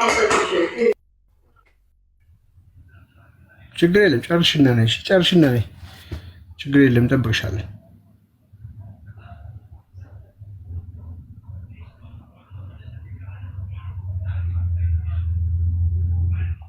ያ ምን አለ ጋይስ የመሰላችሁ ቁርአን እቺ አንቀጽ የወረደችበት ሪዝን አለው ቀጥሎ እቺ አንቀጽ የወረደችበት ሪዝን አለው ወይ ከዚች እስከዚች ድረስ አንድ ላይ ተያይዞ ሊወርድ ይችላል ስለዚህ እያንዳንዳቸው የወረዱበት ሪዝን አላቸው ምክንያት አላቸው ሶ ይሄ የወረደበት ምክንያት ስናየው ማለት ነው ከዚህኛውም ጋር እንደምታዩት ዘይድ የሚባል የማደጎ ልጅ ነበረው አይደለ እሱን ሚስቱ ልጁን አፋቶ የሱ ሚስት አፋቶት ያው እሱ መሐመድ ያገባት ቀን የዛ ቀን ነበር የሰርጉ ቀን ማታ ላይ ሰዎች ገብተው ቁጭ ብለው መሐመድ ወደ ውጭ ቢወጣ ወደ ውስጥ ቢገባ ፊቱን ቢያዞር ምን ቢል ምግብ በልተው ምን ብለው ከጨረሱ በኋላ አልወጣም አሉ ወሬ እያወሩ ሰዎች ከሱ ቤት ማለት ነው ቢል አልወጣም አሉ አንዴ ወደ ውጭ ወጣ መሐመድ ደግሞ መተኛት ፈልገዋል ያው ከሚስቱ ጋር ጫጉላውና ፈልገዋል ሰዎቹ ንቅንቅ አሉ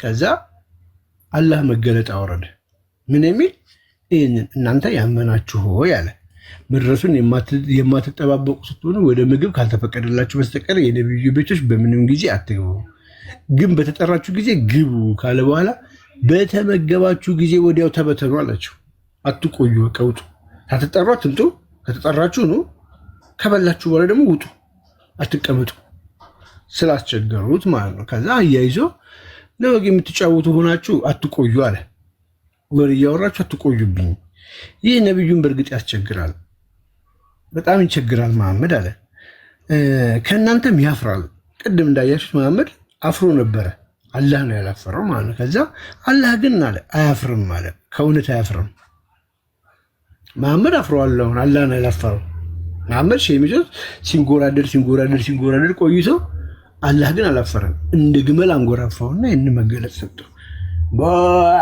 ብሎ ይህንን ነገረው አሁን የተናገረው አላህ ነው እንጂ መሐመድ አይደለም ማለት ነው አያችሁ አላህ አያፍርም ስለዚህ መሐመድ አንድ በማያፍረው አላህ ውስጥ ሆኖ ይናገራል አንድ ደግሞ በሚያፍረው መሐመድ ውስጥ ሆኖ ይኖራል ማለት ነው ደብል ፌስ ነው ይቻሙ ግን ያራዳል ከዛ እቃ ለመዋስ በመጣችሁ ጊዜ ብሎ ያው ከመጋረጃ ጀርባ ሆናችሁ ጠይቁ አለ ለልቦቻቸው የበለጠ ንጽህና ነው ካለ በኋላ የአላህ መልእክተኛ ልታስቸግሩ ሚስቶቹን ከእርሱ በኋላ ምንም ጊዜ ልታገቡ ብሎ ደነገገው በነገራችን ላይ አይሻ መሐመድ ሲሞት አይሻ 18 ዓመቷ ነው 18 ዓመቷ ነው ገና እያደገች የነበረችበት ታይሚንግ ነው ማለት ነው ስንት ዓመቷ 18 ዓመቷ ልብ በሉ የሆነ ሐዲስ ላይ ምን አለች ሲዘግብ መሐመድ ፈንድ ላይ ያደረገኝ ነበር መሐመድ ወሲባዊ መነካካቶች ሚንስ ላይ ፔሪድ ላይ ሆኜ በጾም ወቅትም ላዘር አልብሶኝ ከላይ ራቆት አድርጎ ይነካካኝ ነበረ ከናንተ መካከል አለች ከነማ ከሳሃባዎቹ እዛ ካሉት ከናንተ መካከል ማንም እንደ መሐመድ ስሜቱን መቆጣጠር የሚችል ሰው የለም አለች አይሻ ምናለች ማንም ስሜቱን መቆጣጠር የሚችል ሰው የለም ከነማ ከናንተ በዛ አጠገቧ ካሉ ሳሃባዎች ምናምን ማለት ነው እዚህ ጋር ምን ብለዋል መሐመድ ከሞተ በኋላ ሚስቶቹን ማግቢያት ምን ብለው አለ ከባድ ኃጢአት ነው ተብሏል ማግባት አትችልም እቺ ሴትዮ ግን የ18 ዓመት ልጅ ሆና ነው የሞተው ባሏ ከሳሃባዎቹ ግን እዛ ውስጥ ካሉት ወንዶች በሙሉ ስሜቱን መሐመድ ብቻ እንደሚቆጣጠር አይሻ በምን ልታውቅ ትችላለች አለስ አይሻ ሄዳ ካልሞከረቻቸው በስተቀር አይሻ ሄዳ ከሳሃባዎቹ ቴስት አድርጋለች ማለት ነው ትሞታለች እንዴ ታዲያ በ18 ዓመቷ እሷን ያገባ ኃጢአተኛ ነው ብሏቸው ከናንተ መካከል ማንም እንደ መሐመድ ስሜቱን መቆጣጠር አይችልም ያለች ማንም ትሄድ ነበረ ማለት ነው በድብቅ። አይፈረድባትም ብትሄድም እንግዲህ ስሜት ካላት ማለት ነው። መሐመድ እንግዲህ የዘር ፈሳሽ እንዳላፈስ እርዳኝ ብሎ የጸለየ ሰውዬ ስሜቱን መቆጣጠር አቅቶት አይሻ ባትችል በ18 ዓመቷ ጥሏት መቶ እድሜሽን ሙሉ አንቺን የነካ ኃጢአተኛ ነው ብሏት። ይሄ ተገቢ ጥያቄ ነው፣ ተገቢ ጥያቄ ነው። ከእናንተ መካከል ለምን ልትል ትችላለች? ይኸው ይሄ ገደብ ስለተጣለባት ኃጢአተኛ ናችሁ ስለተባሉ ነው ማለት ነው። የመሐመድ ሚስት መግባት ኃጢአት ነው በነገራችን ላይ፣ ፈቷቸውም ነው በነገራችን ላይ። ተፋቷቸው ራሱ ተፈተሽ ትቀሪያለሽ እንጂ ሌላው እንዳያገባሽ። አዘሴም ታይም ደግሞ ማንኛውም ሴት ራሷን ለመሐመድ አሳልፋ ብትሰጥ ከማንም ውጭ ለአንተ ብቻ ፈቀድንልህ ይላል። ይኸው እዚህ ጋር ደግሞ ከፍ ብለን እዚሁ ላይ አንተ ነቢዩ ሆይ እነዚያ መህሮቻቸውን የሰጣቸው ሚስቶችን አላህ በአንተ ላይ ብቻ ከመለሰልህ እነዚያ በእጅ የጨበጥካቸው ምርኮኞች እነዚያ ከአንተ ጋር የተሰደዱትን ያጎትን ሴት ልጆች፣ የአክስቶችንም ሴት ልጆች፣ የውሽሚዎችንም ሴት ልጆች፣ የውሽማሞችንም ሴት ልጆች ማግባትን ለአንተ ፈቀድንልህ። ያመነችም ሴት ይላል ነፍሷን ራሷን ለነቢዩ ብትሰጥ ነቢዩ ሊያገባት የፈለገ ስትሆን ፈቀድንልህ። ማንኛውም ሴት ባለትዳርም ትሁን ምንም ራሷን ለመሐመድ ሰጥቻለሁ ካለች መሐመድ ከፈለገ መህር የለ ምን የለ ያገባታል። ፋጡማ እየመጣች ቀጥይ የታችን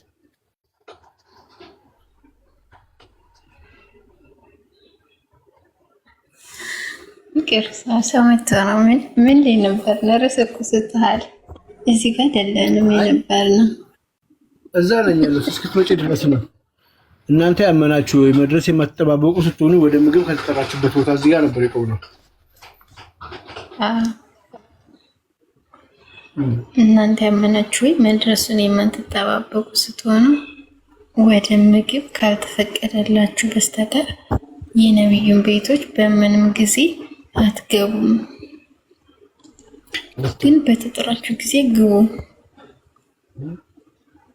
በተመገባችሁም ጊዜ ወዲያውኑ ተበተኑ። መጀመሪያ ያለውን እየተረዳዳን እንሄድ ይመስላል። እናንተ ያመናችሁ የመድረሱን የማትጠባበቁ ስትሆኑ ወደ ምግብ ካልተፈቀደላችሁ በስተቀር የነቢዩ ቤቶች በምንም ጊዜ አትገቡም። እዚህ ጋር ማስተላለፍ የፈለገው አንተም ትረዳበት ሌላ ነው። አስባበል ኑዙሉን ታውቂዋለሽ? የወረደበት ምክንያት አስባበል ኑዙሉን ታውቂዋለሽ? የወረደበት ምክንያት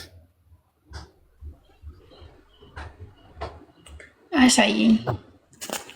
እሺ ሐዲስ አለው እና ይሄ የወረደው ምክንያት ዘይነብን ሐፍሳን አግብቶ ማታ ላይ ምግብ በልተው ሰሃባዎቹ እየተጫወቱ ከቤት አልወጣሉ። መሐመድ ወደዛ ወደዚህ ቢንቆራጠጥ አልገባ አላቸው። ከቤት አልወጣሉ። በቃ እሱ ደግሞ መተኛ ተፈልገዋል ከሚስቱ ጋር ማለት ነው። ጫጉላ ነው። ከዛ የዛ ሰዓት ነው አላህ ይሄን መገለጥ ያወረደው። ከበላችሁ በኋላ ውጡ፣ ለወገብ የተጫወታችሁ ናቸው ተቀመጡ። ስለዚህ መሐመድ ቤት ከገባሽ በኋላ መውጣት፣ ከበላሽ በልተሽ መውጣት ነው ኮንሴፕቱ። መቀመጥ ወይ ደግሞ ለወገብ የምትጫወት ሳትጠሪ መምጣት የለብሽም። በመጀመሪያ ከተጠራሽ በኋላ ደግሞ መተሽ በልተሽ መውጣት ነው ያለብሽ፣ መቀመጥ የለብሽም። እና ነቢዩን ያስቸግረዋል። መሐመድ ይቸገራል። በዚህ ያፍራል። ደግሞ እናንተን ውጡ ግቡ ማለት ሼም ይዘዋል። አላህ ግን ሼም አይዘውም፣ አያፍርም ነው ኮንሴፕቱ። ይሄ መገለጥ ሲመጣ መሐመድ እንደ ጥጃ ይጮሃል። ይሄ ለእኛ ምንድን ነው ጥቅሙ? አሁን መሐመድ በህይወት የለም አይደለ? ፋጡማዬ ይሄ ቁርአን ክፍል ለእኛ ምንድን ነው የሚጠቅመን? ወይ ደግሞ ለአንቺ ምንድን ነው የሚጠቅምሽ? ለአንቺ ጥቅሙ ምንድን ነው? አሁን መሐመድ ቤትሽ አትቀመጪ። እኔም ወንዶችም የመሐመድ ሚስቶች ሞተዋል፣ አያገቡ። ነቢይ ከመሐመድ በኋላ አይመጣም። ይሄ ያልተፈጠረ ዘላለማዊ ቃል ነው። ምንድን ነው ጥቅሙ? ያው ሐዲሱንም ከፈለሽ የወረደበት ምክንያት ሳያል ቡኻሪ 5163 ላይ ነሽ እና ትንሽ ረዘም ይላል። አይሽው ትንሽ ጠጋር ግን ስክሪንሾት አድርገው። እሺ ሳሂህ አልቡኻሪ 5163 ኦኬ። እናንተ ካለው የወረደበት ምክንያት ማለት ነው። ይሄ ግን አሁን የኔ ጥያቄ ምንድነው ጥቅሙ? ይሄ የቁርአን ክፍል አሁን 30 ሰግጂ ትቀሪዋለሽ። ይሄንን ቁርአን ምን እያረግሽ ነው? ጸሎት እያረግሽ ነው? ምን እያረግሽ ነው? ጥቅሙስ ምንድነው? ምን ብለሽ ነው የጸለይሽው? አሁን ስትጸልዩ ይሄንን ትላላችሁ፣ ይሄን ትሉታላችሁ። ምን ጥቅም አገኛችሁበት? መሐመድ ሞቷል። ጸሎታችሁስ ደግሞ አምላካችሁ ምን ጠየቃችሁበት?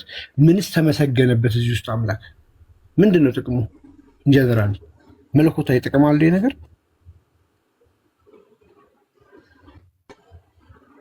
ያገለግላል። ከዚህ በኋላ እኮስ እንደሱ የነገርነውን ያደርግልናል የለመን ነው።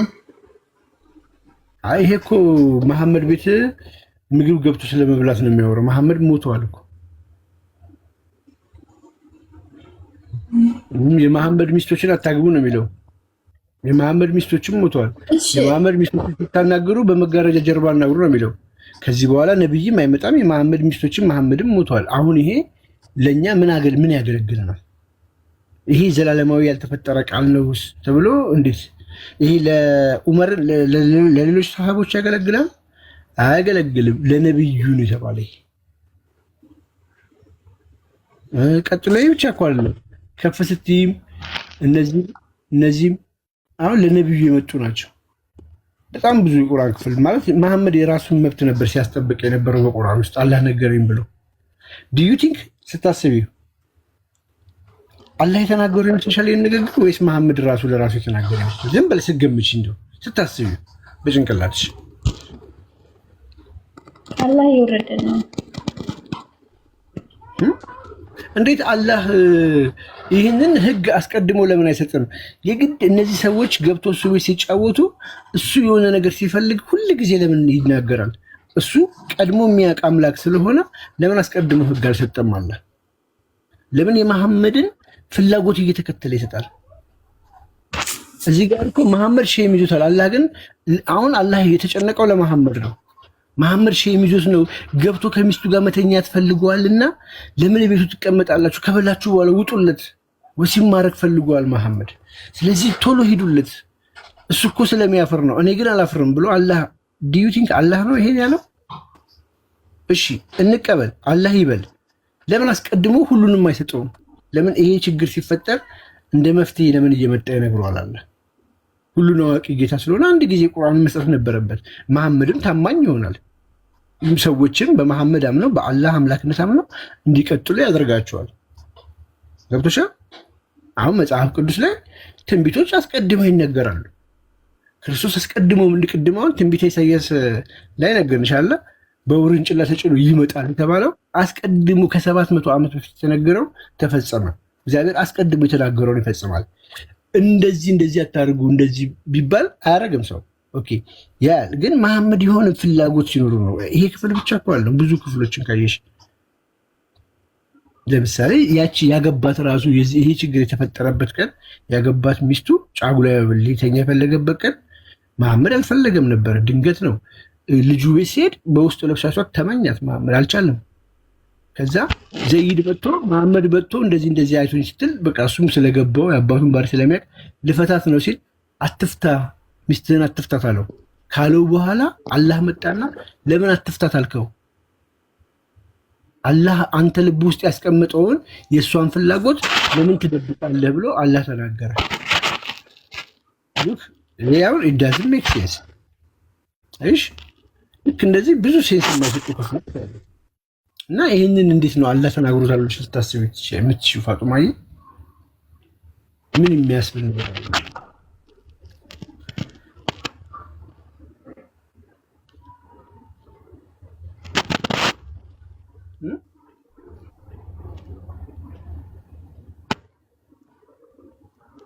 እኔ አሁን ለምሳሌ አንድ ወንድ አንቺን ለማግባት ፈልጎ ነብይ ነኝ አላህ መገለጥ ላከልኝ ስለዚህ ላግባሽ ቢልሽ ትቀበይዋለሽ?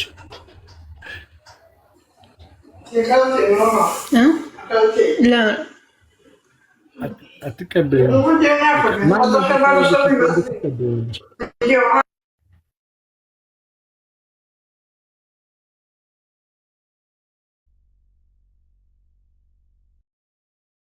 ዮኒ አለ አለው ዴቦ ዮኒ አለው መጣሁ። ቀጥላል። እሺ እንግዲህ እያወራኝ ያለ ነው ምንድን ነው? እስከ አሁን መጨረሻ አካባቢ እየሰማሁት አላህ ለሙሐመድ ሪቪሌሽን ያወርዳል። ምን አይነት ሪቪሌሽን?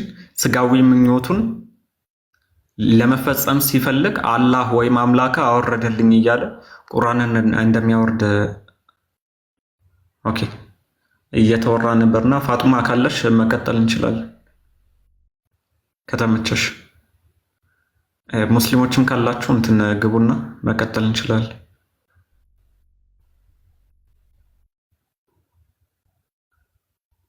ኦኬ እንዴት እንዲህ ያለን ከተባለ ደግሞ አሁን ለምሳሌ ሱናን ናሳይ 39:59 ስታነቡ ሙሐመድ በሚስቱ ቤት በሚስቱ አልጋ ላይ ከቤት ሰራተኛ ወይም ከባሪያ ጋር ሲተኛ ሚስቱ ትይዟለች። ሀብሳ ማለት ነው። ከማን ጋር ሲተኛ?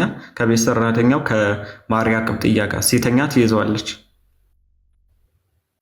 ከያዘችው በኋላ ደግሞ እንዴት እንዲህ ደፍረ በእኔ ቤት በእኔ አልጋ ላይ እንዴት እንዲህ ታደርጋለህ ብላ ስትወነጀለው ምን ያደርጋል? ሱራ 66 አያ 1 ያመጣና አላህ ፈቅጄላለሁ ብሎ እኔ የፈቀድኩልን ነገር አንተ በራስህ ላይ ለምን እርም ታደርጋለህ ብሎ ፈቅጄላለሁ ብሎ አላህ ተናገረኝ ብሎ ራእይ ወረደልኝ ብሎ ይመጣል። ምን የሚስቱ ቤት የሚስቱ አልጋ ላይ እንዲማግጥ ራእይ ይመጣለት። ለዛ ነው አይሻ ያንተ አምላክ ያንተን ፍላጎት ለማሟላት ፈጣን ነው። ያንተ አምላክ የኛ አምላክ ራሱ አላለችው። ያንተ አምላክ ለምን እሱ የሚፈልገውን ነገር ያደርግለታል። ወይም ደግሞ ምንም አይነት ኃጢአት ይሁን አጸያፊ ነገር ይሁን መሐመድ ማድረግ ከፈለገ አደረገ ነው፣ አለቀ። ችግር የለበትም። እንደዛውም ዘይድ ኢብን መሐመድ የሚባል አንድ የማደጎ ልጅ አለው። ሙሐመድ የማደጎ ልጅ አለው ዘይድ የሚባል ገና ልጅ እያለ እያሳደገው ማለት ነው። እና ሚስት አለችው እሱ እና ምንድነው ሙሐመድ የዘይድ ቤት ሴት የማደጎ ልጁ ዘይድ የለም ነበርና የማደጎ ልጁን የዘይድ ማለት ነው ሚስቱ የሆነ ተግላልጣ ነበር ያያታል። ከዛ ደግሞ ውስጡ በቃ ይወዳታል ምናምን። ከዛ ይሄን የሰማና ዘይድ የማደጎ ልጁ ልፍታለ ሲለው አይ አትፍታልኝ ይለዋል። ሼም ይዞት ማለት ሰው ምን ይለኛል ፈልጓል እኮ ግን በዛ ጊዜ የነበሩ ህዝቦች ምን ይሉኛል የሚለውን ፈርቶ አይ አትፍታልኝ አለ። ሱራ 33 አያ 37 ላይ አይ አትፍታልኝ ካለ በኋላ ትንሽ ይቆይና ይመጣና ያ ሀቢቢ ትንሽ ይቆይና ይመጣና አይ አላህ እኮ በቃ አፋታ አግባ ብሎኛል፣ ስለሆነ ከተፋታችሁ በኋላ እኔ አገባታለሁ። ማንን? የልጁን ሚስት ያገባል። ማንን አልኩኝ? የልጁን ሚስት ማለት ነው። እርሱ ብቻ ሳይሆን ለሁሉም ሙስሊሞች እየተፈቀደ ነው። አሁን ለምሳሌ እኔ በእኔ አልሰጥም። አንድ አብዱል ወይም አንድ ሙስሊም ማለት ነው ገና 1 ዓመት ያልሞላ ህፃን ልጅን በማደጎ ከወሰደ በኋላ 20 ዓመቱ ሲሞላ ሚስት ያጋባውና ከዛ አብሮ መኖር ከጀመሩ ምናምን በኋላ ያያትና ከተመኛት ልጁ ከፈታት የአባትየው የልጁ ሚስት ማግባት ይችላል። አባትነት በስጋ ብቻ አይደለምና ስላሳደገው አባት ተብሎ ስለሚጠራ የልጁ ሚስት ማለት ነው ማግባት ይችላል። ይሄ ለመሐመድ ሲባል ሐላል ተደርጓል። ይሄም ብቻም አይደለም። ሱራ 33 አያ 51 ላይ ቅድም እያነበበልን ነበር ዴቫ። ከቤት አልወጣ አሉት፣ አስቸገሩት። የምን ይሄ የማደጎ ልጁን ወይም የልጁ ሚስትን ያገባ ጊዜ ከቤት አልወጣ አሉት። ቾክለዋል። እሱ ምን ሊያደርግ እንደሆነ ይገባቸዋል መቼስ። አልወጣ ሲሉት ሼም ያዘውና እሱ ውጡልኝ ማለት አላህ ቁርአንን አወረደልኝ አለ።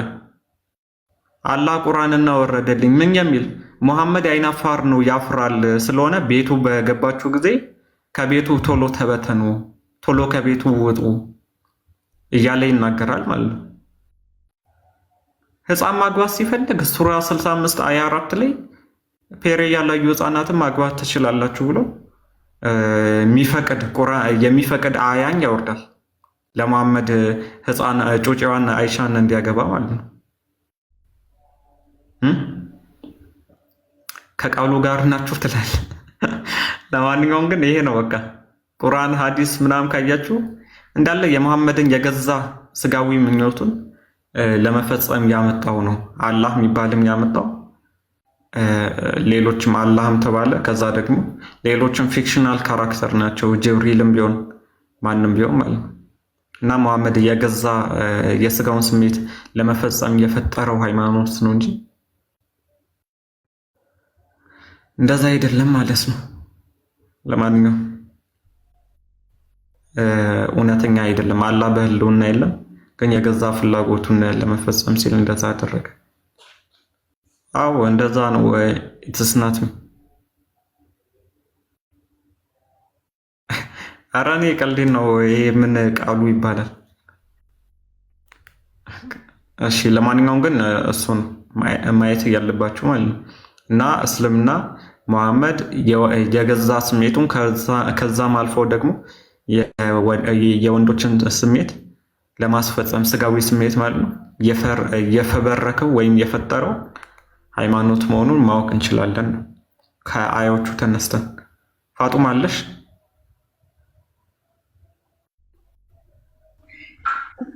ይቅርታሽ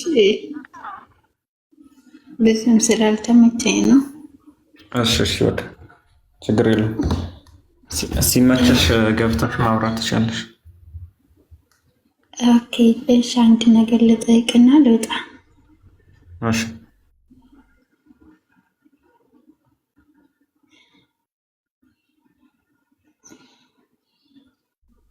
ጠይቂ።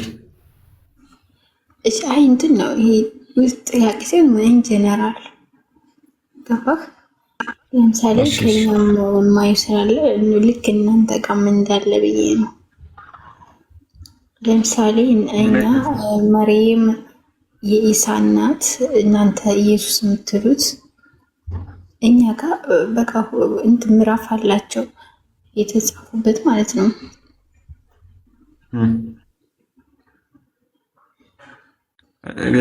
ምዕራፍ አለው። እሺ አሁን ለምሳሌ ምዕራፍ ስላለው ተከበሩ ማለት ነው ፋጡማ?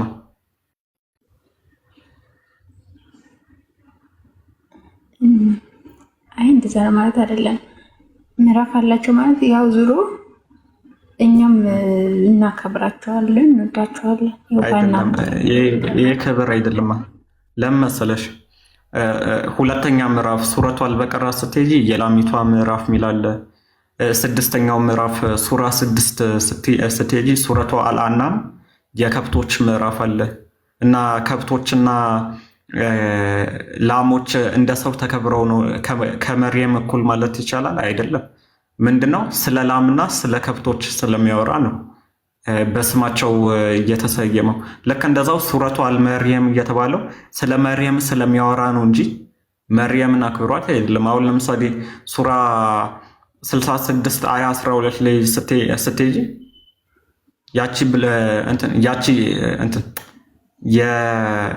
የኢምራን ልጅ መርየም ሆይ ያቺ ብልቷን የጠበቀችው ነፋፋንባት እያለ ይናገራል አላህ ማለት ነው። ስለሆነ መርየምን አላከበራትም። ምንድን የሚነፋፋበት?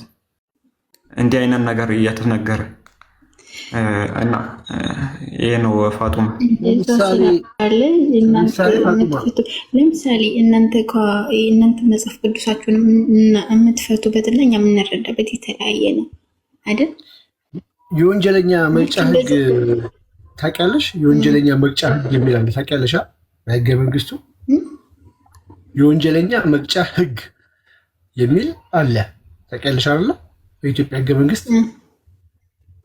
ስለዚህ ወንጀለኞችን እያከበረ ነው ወይስ እየቀጣ ነው? መቅጫዎችን ህግ እያስቀመጠ መመሪያው ስለሆነ ነው። አሁን የወንዶች ምዕራፍ የለም ቁርአን ውስጥ። አይደለ? የወንዶች ምዕራፍ የለም ቁርአን ውስጥ አይደለ? ለወንዶች አልተቀመጠም፣ ለሴቶች ነው የተቀመጠ። ያ የሴቶች ምዕራፍ ላይ ግን ወንዶች ናቸው ተጠቃሚ ወይ ሴቶች? የሴቶች ምዕራፍ ተብሎ ተሰይሞ እዛ ውስጥ ግን ጥቅም እያገኘ ያለው ወንዶቹ ናቸው ወይ ሴቶቹ? እስኪ ከሴቶች ምዕራፍ ውስጥ አንድ ሴቶች ያገኙትን ጥቅም ልታወጪ ትችያለሽ? ሴቶች እንደው የተረገጡበት እንደ ወንጀለኛ የተቀጡበት ነው። አንድም ሁለትም ሶስትም አራትም አግቡ የተባሉት የሴቶች ምዕራፍ ላይ ነው። ሴት ልጅ የወንድ ልጅ እኩል መመስከር አትችልም የተባለችው እዛ ነው። ሴት ልጅ ግማሽ የተደረገችው እዛ ላይ ነው። ንብረት መካፈል አትችልም እኩል የተባለችው እዛ ላይ ነው። ሁሉ መብቷን ያጣችው በሴቶች ምዕራፍ ነው። ስለዚህ በእሷ ስም ተሰይሞ ጥቅሙ ግን የወንዶች ነው። ምዕራፍ መሰየም ዩዝለስ ነው። ሲቀጥል ምዕራፉን አላህን የሰየመው ወይስ ሰዎች?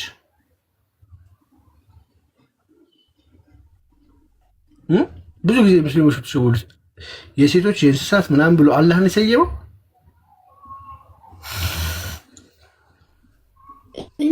ማለት ሁሉ ነገር ከሱ የወረደ ነው። የሴቶች ምዕራፍ ብሎ የሰየመው አላህ ነው ወይስ ሰው ነው የሰየመው? ሱረቱል ፋቲሃ ብሎ የሰየመው፣ ሱረቱል አል ኢምራን ብሎ የሰየመው፣ እነዚህ እንዳለ 114ቱን ምዕራፍ ሰጥቶ አደራጅቶ ኮሌክት አድርጎ ያስቀመጠው አላህ ነው ወይስ ሰዎች?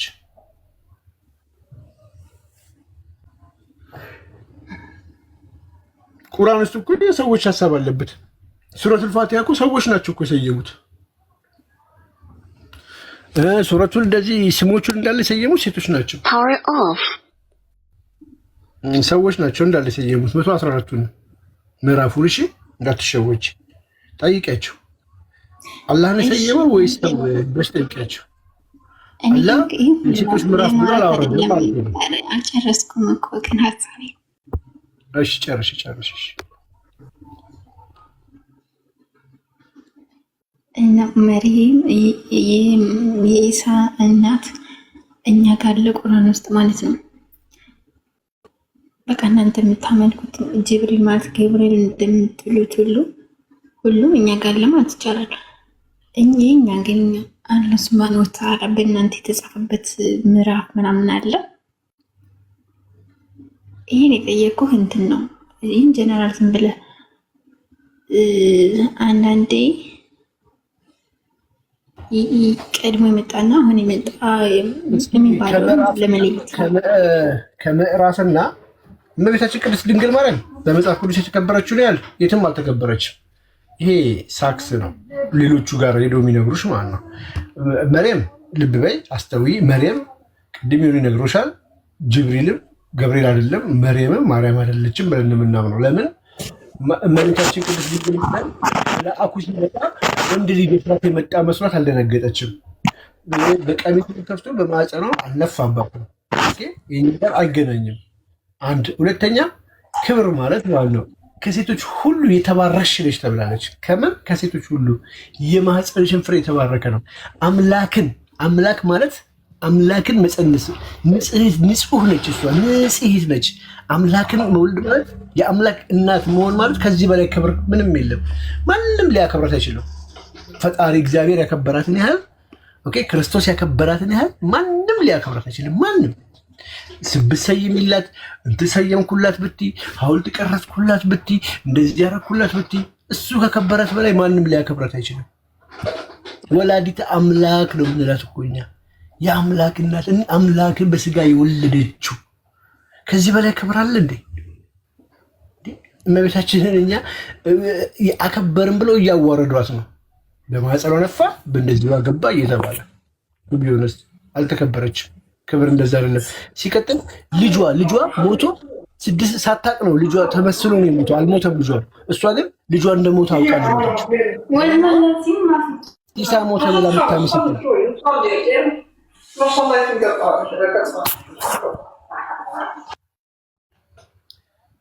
እንደ እናት ራሱ ልጇን እንግዲህ ተመስሎባታል።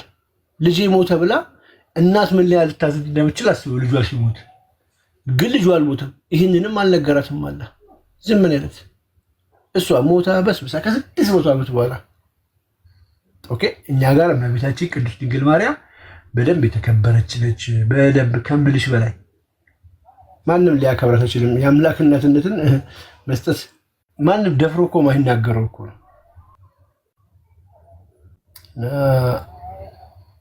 መተውበታል መሰለኝ።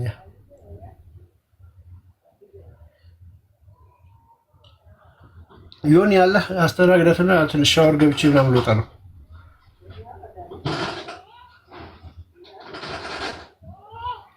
እሺ እሺ እሺ እሺ ያው እስከምመጣ አለው ወይ ደግሞ ከመሀል ከወጣሁ ደግሞ ኮመንቱ ምናምን አጠፋፍቼ ስልክ ምናምን ከገባብኝ ችግር የለውም። እንደዛ አድርገን ኧረ አለው ልብስ ላጥብ ነው እኮ አይደለም ያልኩህ፣ ሻወር ልወስድ ነው። እሺ ለቅለቅ ብቻ ማብሻል። ቆይ እሺ ሚውት አድርገው። እሺ አዎ ፋጡማ አለሽ? አለው። እሺ ጥያቄ አለሽ? ክርስትና ላይ ጥያቄ ያለኝ የጻፍኩት አለ፣ ግን ማታ ላይ አሁን ምንም የተመቸኝ አይደለም የብል ለመግለጽም ለመረዳትም። ኦኬ ኦኬ ማታ ገባለሁ ጠይቃለሁ። እሺ እሺ እሺ እሺ ይቻላል። አዎ ትሰሚያለሽ? አዎ ማታ ገባለሁ። የጻፍኩት ማለት ትናንትም ከፎ ቤት የያዝኩት ነጥብ አለ። እሱን ጠይቃለሁ ኢንሻአላህ። እሺ እሺ ሲና እንትን አንቶቹ ያወራሉ ምናምን ከሰለሞን ጋር ኢንሻአላህ። ለዛ ነው ኢንሻአላህ ትዝ እንዳለኝ ታውቃለህ? ሱሌማን ነው ትዝ ያለኝ። ምን አለ? ሱሌማን ነው ትዝ ያለኝ። ኢንሻአላህ ሳይል ከሚስቶቹ ጋር ተኝቶ አንድ መቶ ሚስቶቹን ተገናኝቶ ከዛ ግማሽ ልጅ ወለደ እንዴ ጂኒ አብሮ እንትኑ ለተጠምጥሞ ከሱ ጋር ሴቶቹን እንዳለ ተገናኝቶ ሁሉም አልወለዱም እና አንዷ ብቻ ግማሽ ልጅ ወለደች እና ኢንሻአላህ ለች እሱ ትዝ አለኝ። ያ ቪዲዮ ላሰርቼበት ነበርና ሄዶ ከመቶ ሚስቶቹ ጋር ሚስት አይልም በርግጥ ግን ሚስት ብለው በቅንፍ ጨምረውበታል። እየተኛና በአንድ ቀን ማለት ነው በአንድ ሌሊት በአንድ ጊዜ እየተኛና ከአንዷ ጋር ሲተኛ ካልተሳሳትኩ አዲሱ ኢንሻአላህ ሳይል ይተኛል። ከዛ ግማሽ ልጅ ትወልዳለች።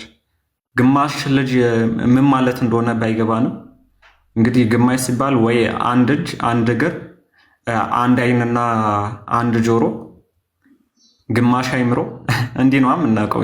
ሌላ ግማሽ ምን እናውቃለን? እናም ግማሽ ልጅ ወለደ ይላል። ምንድን ነው ግማሽ ልጅ? ደግሞ አንድ ሰው እንዴት ነው በአንድ ማታ በአንድ ሌሊት ከመቶ ሴቶች? አምላክ እስራኤል እግዚኦ እኮ የሚያስብለውና ይሄ ቀልድ መሆኑን ራሱ የምታውቁት ሐዲሳት በዚህ ነው። እና እንደዛ ነው። ሀቢቢ እንኳን ደህና መጣ።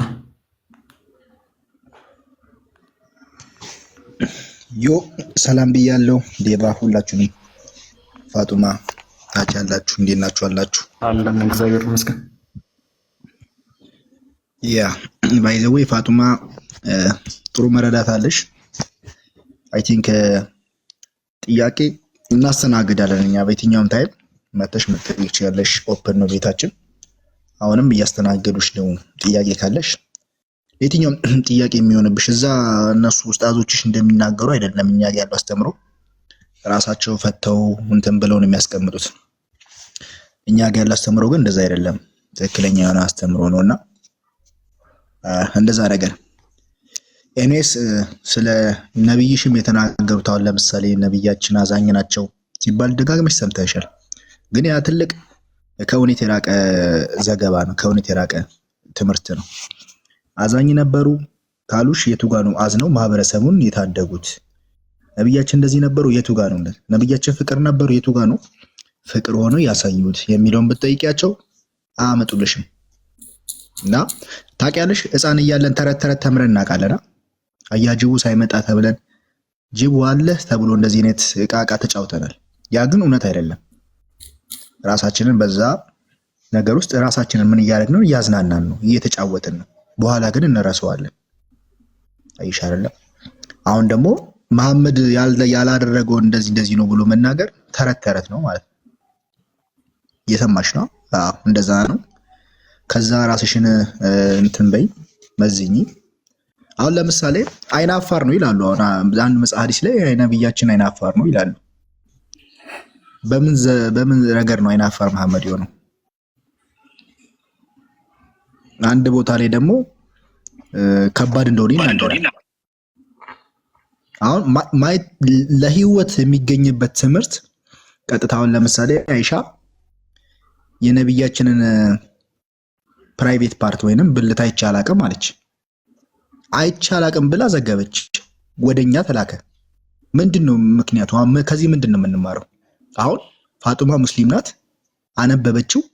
አይሻ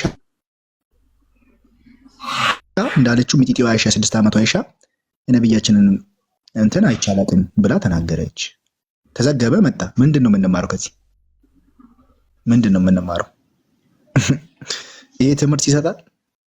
ሙስሊም ለሆነ ሰው ከዚህ ምንድነው የሚረዳው? ይሄ ዘገባ ለምን ሊዘገብ አስፈላጊ? ተዘገበሽ ለምን ወደኛ ተተላለፈ? ወይስ በዛን ዘመን የነሱ እንትን ይመለክ ነበር? ይሄን ባይዘው ብትጠይቂያቸው አይመልሱች። ዋው ሁሉም ህዋሳታቸው የነብያችን ቅዱስ ነው ብሎ የሚመልሱልሽ ሙስሊሞች ኡስታዞችሽ ማለት ነውና ከዚህ አንፃር ስታይ እስልምና ምን ረገድ ውስጥ እንዳለ ወዴት እንደሚመራ ስታይ ግልጽ ነው። በቃ ከወገበታች ነው ማለት ነው። እና ይሄን ብትጠይቂያቸው ራሱ ብዙ አትጠይቂ ብሎ ነው የሚያስፈራሩሽ ኡስታዞችሽ ማለት ነው። እና ከዛ አንፃር ነው እኔስ አሪያ አይደለም እውነት ለመናገር አንቺ ራሱ በስርዓት ብታጠኚ ካንቺ ይማራል። ኢቭን ነብይ አሪያ ነው የምትያቸው እነሱ ራሱ ካንቺ ይማራሉ። በተግባር በምን ትበልጫቸዋለሽ? በስብዕና ራሱ ካንቺ ጋር ራሱ ማወዳደር አንድ ስህተት ነው። ይህን ስንናገር ከነ ማስረጃ ነው። በዚህ ረገድ ራስሽን እንትን በይ፣ አንብቢ፣ ጠይቂ፣ መርምሪ፣ የትኛው እውነት እንደሆነ ለይ። እኛ ጋር ግን መተሽ ታይም መጠየቅ ይቻለሽ። ቤታችን ክፍት ነው። ግን እነሱ ለሚጠይቁሽ እኛ ማስረጃ እንደምናሳይሽ ሁሉ ነብያችን አዛኝ ነው ሲሉ ለሚጠይቁሽ ማስረጃ እየጠየቅሽ አዛኝ የሆኑበት የቱጋ ነው? ፍቅር የሆኑበት የቱጋ ነው? ሩሩ የሆኑበት የቱጋ ነው ብለሽ ጠይቂያቸው አመጡልሽ። አሊያም ደግሞ ሌላ መጽሐፍ ከፍቶ ነው የሚሸውዱሽ። እንዲህ ማስረጃ ትክክለኛ የሆነ ማስረጃ ካልሰጡሽ ማለት ነው። እና እንደዛ ነው። ይሄን ነው የምንነግርሽ። ኤኒዌይስ ትረጃለሽ ብዬ አስባለሁ። እየሰማሽኝ ነው ፋጡማ?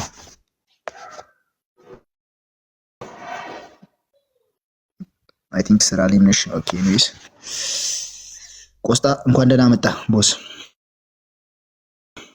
እንኳን ደህና ቆያችሁኝ እህት ወንድሞች፣ እንዴት ናችሁ? ሰላም ክርስቶስ ከእኔም ከእናንተ ጋር ይሁን። በያላችሁበት ሰዓት አቆጣጠር እንዴት ዋላችሁ? እንዴት አመሻችሁ? እንዴት አደራችሁ አላችሁ? ቦስ ዛሬ ድምፅ ዛሬ ነው በቃ እና ሰላም ብለናል። ቆስጣ እንኳን ደህና መጣ። ድምፅ ዛሬ ኳሊቲ ፎርኬ የሆነባችሁ? አዎ ከ2K ወደ 4K አሪያማ እንዳየሩ እኮ ይቀያየራል። የቆስጣ ድምፅ ተመሳሳይ ድምፅ አሰምተማ አይበላም። እንዴት ናችሁ? አለን ፋጡማ ናት እየመጡ ቆስጥ ይሉን አለ ምን አለ እየመጡ ቆስጥ ይሉን ሙስሊሞቹ ትንሽ እስቲ እንከሰታለን በላቸው። ከሩብ በኋላ እንመጣለን በሰፊው። አይ አሪፍ ፋዲዬን አስተዋውቁኛ። ምንድን ነው እናንተ ደግሞ ሰው አታስተዋውቁም እንዴ? ፋጡማ አለሽ? ፋጡማ አይ ቲንክ ከስራ ላይ ነበረች እና አይመቸኝም ብላ ነበር። ለዛ ፋጡማ ዝም ብሎ መተዋወቅ አለ እንዴ? የነብያችን ልጅ ነች።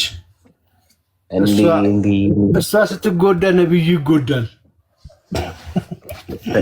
የእሷ ጉዳት የሚያሳምመኝ ትላለህ። የእሷ ጉዳት የኔ ጉዳት ነው ብለዋል ነብዩ። እንዲህ አለ እኮ። ለነገሩ እሷ ስትሞት የነበረውን ኢንሲደንት አንድ ሀዲስ አለና ማታ ከሚስቱ ጋር ወሲብ ያላደረገ ማን ነው አላቸው ከሰሃባዎች አንዱ። ከዚያ ሂዱ እንዲህ አለ፣ ሂዱና ግቡና መቃብር ውስጥ አለ። ከዛ ወላ ከዛ በኋላ የለውበትም ዴባ ከዚህ በኋላ ምን ለማለት ነው? ኧረ እኔ የለሁበትም። ባይሆን አሊ ተበደለ እንጂ አሊንና ዘይነብ ያቺ የሁለት ልጆች ያለች ሽኮች የነበሩት መሐመድ ያኛውን ያገባ ሁለቱም ከአንድ ሚስት በላይ በእስልምና እስከ 4 ይፈቀዳል። እነሱ ሊያገቡ ሲል ከለከላቸው እና ያሰርማቸው ነበር አሉ። ፕሮሚስ ያስገባቸው ነበር ሲያገቡ ከነሱ ሌላ እንዳታገባ ብሎ። ለምን ሲባል የእሷ ጉዳት የኔ ጉዳት ነው፣ ሁለተኛ ሚስት አገባ ነብዩ ይጎዳል። ስለዚህ ከአንድ በላይ ማግባት ይጎዳል ማለት ነው። የሌሎቹ አባት ጉዳት በጣም ሊታይ የሚገባው ነገር ነው። አስቡት፣ የቁርአን ክፍል ወርዷል። ካሻችሁ ከፈለጋችሁ ተብሎ አንዳንድ 2 2 3 3 4 4 አግቡ ተብሎ በስንት ሰዓት የቁርአኑ ክፍል ይናገራል። ለመሐመድ ልጅ ሲሆን ግን መሐመድ ስለሚያዝን ምን ይላል ተባለ? ምን ይላል? አይሰራም። አሊ ገርጥቶ ነው የቀረው። ቆሴ ግን ያቺ ቁጥባ ላይ ሜምበር ላይ አሁን ያሲን ኑሩ 40 ቆሞ ይናገር የለ ካያችሁ ቪዲዮ ምናምን ይለቀለ ቁጥባ ላይ ልክ እንደዛ ማለት ነው። ቁጥባ ላይ ቆሞ ነው የተናገረው ህዝብ ፊት አደባባይ ላይ። ቁጥባ ማለት በዛ ሰዓት ፓርላማ ባሉት ኦፍኮርስ ያኛውን ሀዲስ ክፈቱላችሁ ይጨረስ ምናምን እያሉ ነው። በሞተሽ ጊዜ መቃብር ውስጥ ከማላችሁ ምናምን የተባለው ገብቶ ግን ማን ያገባት? የነቢዩን ልጅ ማን ያገባት? አልድራት የሚያደርገው ማን ያገባት? አሊ ነው የሺአው ማለት ነው። አገባት እንዴ? ከተሉት እንዴ አገባት። እና ታዲያ የአይሻ አባት አሊ ነው ዴባ? አዎ እንዴ እስኮን አንተ ልብ ብያላክም እንዴ ያላሰን አባት እኮ ነው። ለዛ አይደል በከባድ ደረጃ እንትን የሚባለው። እሱ እኮ የመሐመድ ዘር ነው እኮ የሚባለው እኮ ለዛ እኮ ነው። እና ሺዓዎች እኮ የመሐመድ ዘር ነው የሚሉት እኮ ከአሊ ነው። አሊ ነው ያገባት። ያው የአይሻ አባት ጠየቀ። 18 ዓመቷ ነበር ፋጡማ። መሐመድ የአቡበከር ልጅ የ6 ዓመት ልጅ አግብቶ በ9 ዓመቱ ተገናኝቶበታል። የእሱን ልጅ ግን ሲጠይቀው አረ ልጅ ነች እምቢ አለው። አልሰጠንም አሉ። ልጅ ነች ብሎ እኩያዋ ሆኖ ለአሊ ዳራት። በዛ ነው ዓመት ዑመርን ጠይቆት ነበር። ዑመርን ጠይቀዋል። ሁለቱንም እምቢ ብሎ፣ ምክንያቱም እነሱ በመሐመድ እድሜ ናቸው። ከዛ ለወጣቱ አቸዋል ሆኖ ለአሊ ዳራት። አሊ ያገባትና አሊ ወየ ደግሞ ሞቅ ሞቅ ሲል ሁለትም ሶስትም አላ ፈቅዶ የለ እንደ ይበናን ብሎ በቃ ላገባ ነው ሲል ጊዜ እሷን ካልፈታሃት በስተቀር አታገባም። እሷ ስትታመም እኔ እታመማለሁ፣ እሷን ልቧ ሲሰበር የኔ ልብ ይሰበራል አለ። አይሆንም ሞቼ እገኛለሁ አለ። እሷ ብቻ አለም ዘይነብ የምትባል ሌላ ልጅም አለችው። የሁለቱም ባሎች እነሱ ሴቶቹ እስኪሞቱ ድረስ አላገቡ። አሊ ከዛ ልክ ፋጡማ ከሞተች በኋላ ባቴ አደራረበው እልሃለሁ 14 ሳያገባ ይቀራል።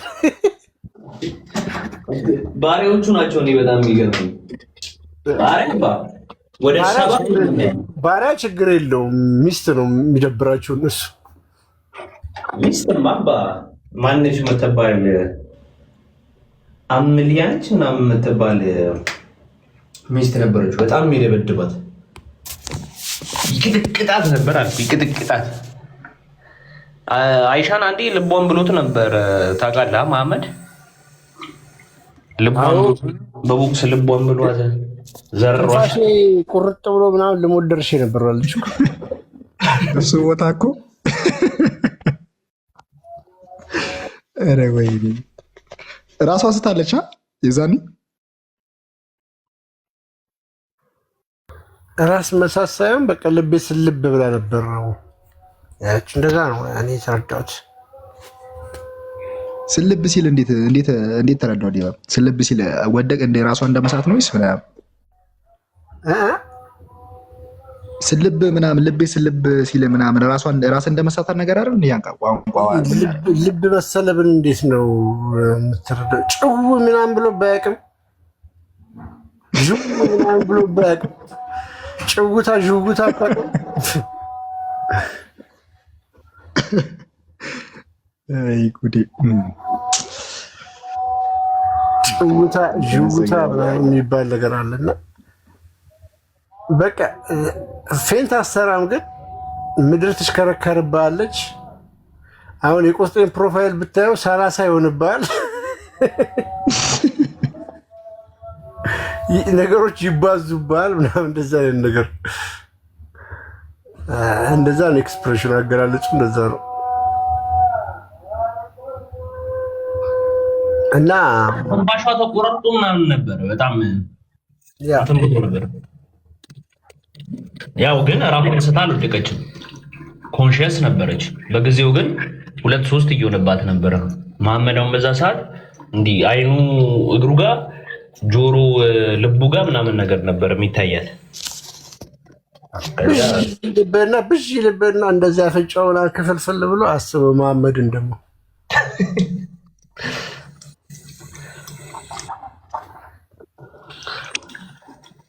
ይሄ እኮ ቁርአኑም ስለሚያዘው ደብድቧቸው ቀጥቀጧቸው አይደለም የሚለው ሱራ 4:34 ክፈቱ።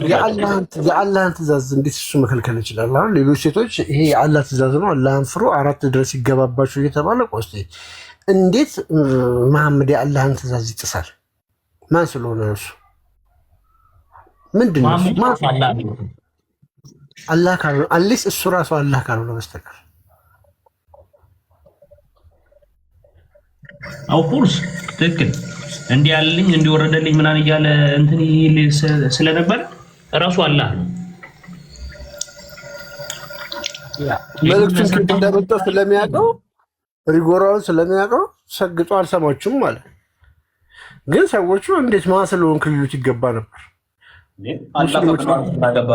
ጥሩ ነበር። መሐመድ የጣሰው ልክ የዚህ ዘመን ሴት ምን እንዳለብሽ አንቺ ምን እንዳለብሽ ምን ምንድንሽ ያለ ግብና ምትዩ ነብይ ተብሎ እሱ ከጣሰው አንቺ ባንደሽና ነው። ቴንክ ዩ መሐመድ የጣሰውን መሐመድ ቅሪ ስትሰኛለች ልጄ ደግሞ ቅር እንድትሰኝ አልፈልግም ብሎ ነው። ስለዚህ እንግዲህ አስቡት በዚህ ሰዓት ሩሩና አዛኙ አላህ የሚባለው ሴት ልጅ አዘነች አላዘነች ምን አገባኝ ብሎ ነው ሱራ 4:34 ነው ያወረደው አይደል የሚባለው። ስለዚህ ሴት ልጅ ምንም እንትን አትቆጠሪም፣ እንደ ቤት ጋር ነው የምትቆጠሪው። በዛው ሴት ልጅ ጫማ ነች ይላል ሐዲሱ። ምን ይላል መሰላችሁ? ሴት ልጅ ጫማ ነች፣ ወንድ ልጅ ሲፈልግ ያረጋታል እንጂ እሷ አታረገውም ይላል። በስነ ስርዓት ማለት ነው፣ ቃል በቃል በስነ ስርዓት ቃል በቃል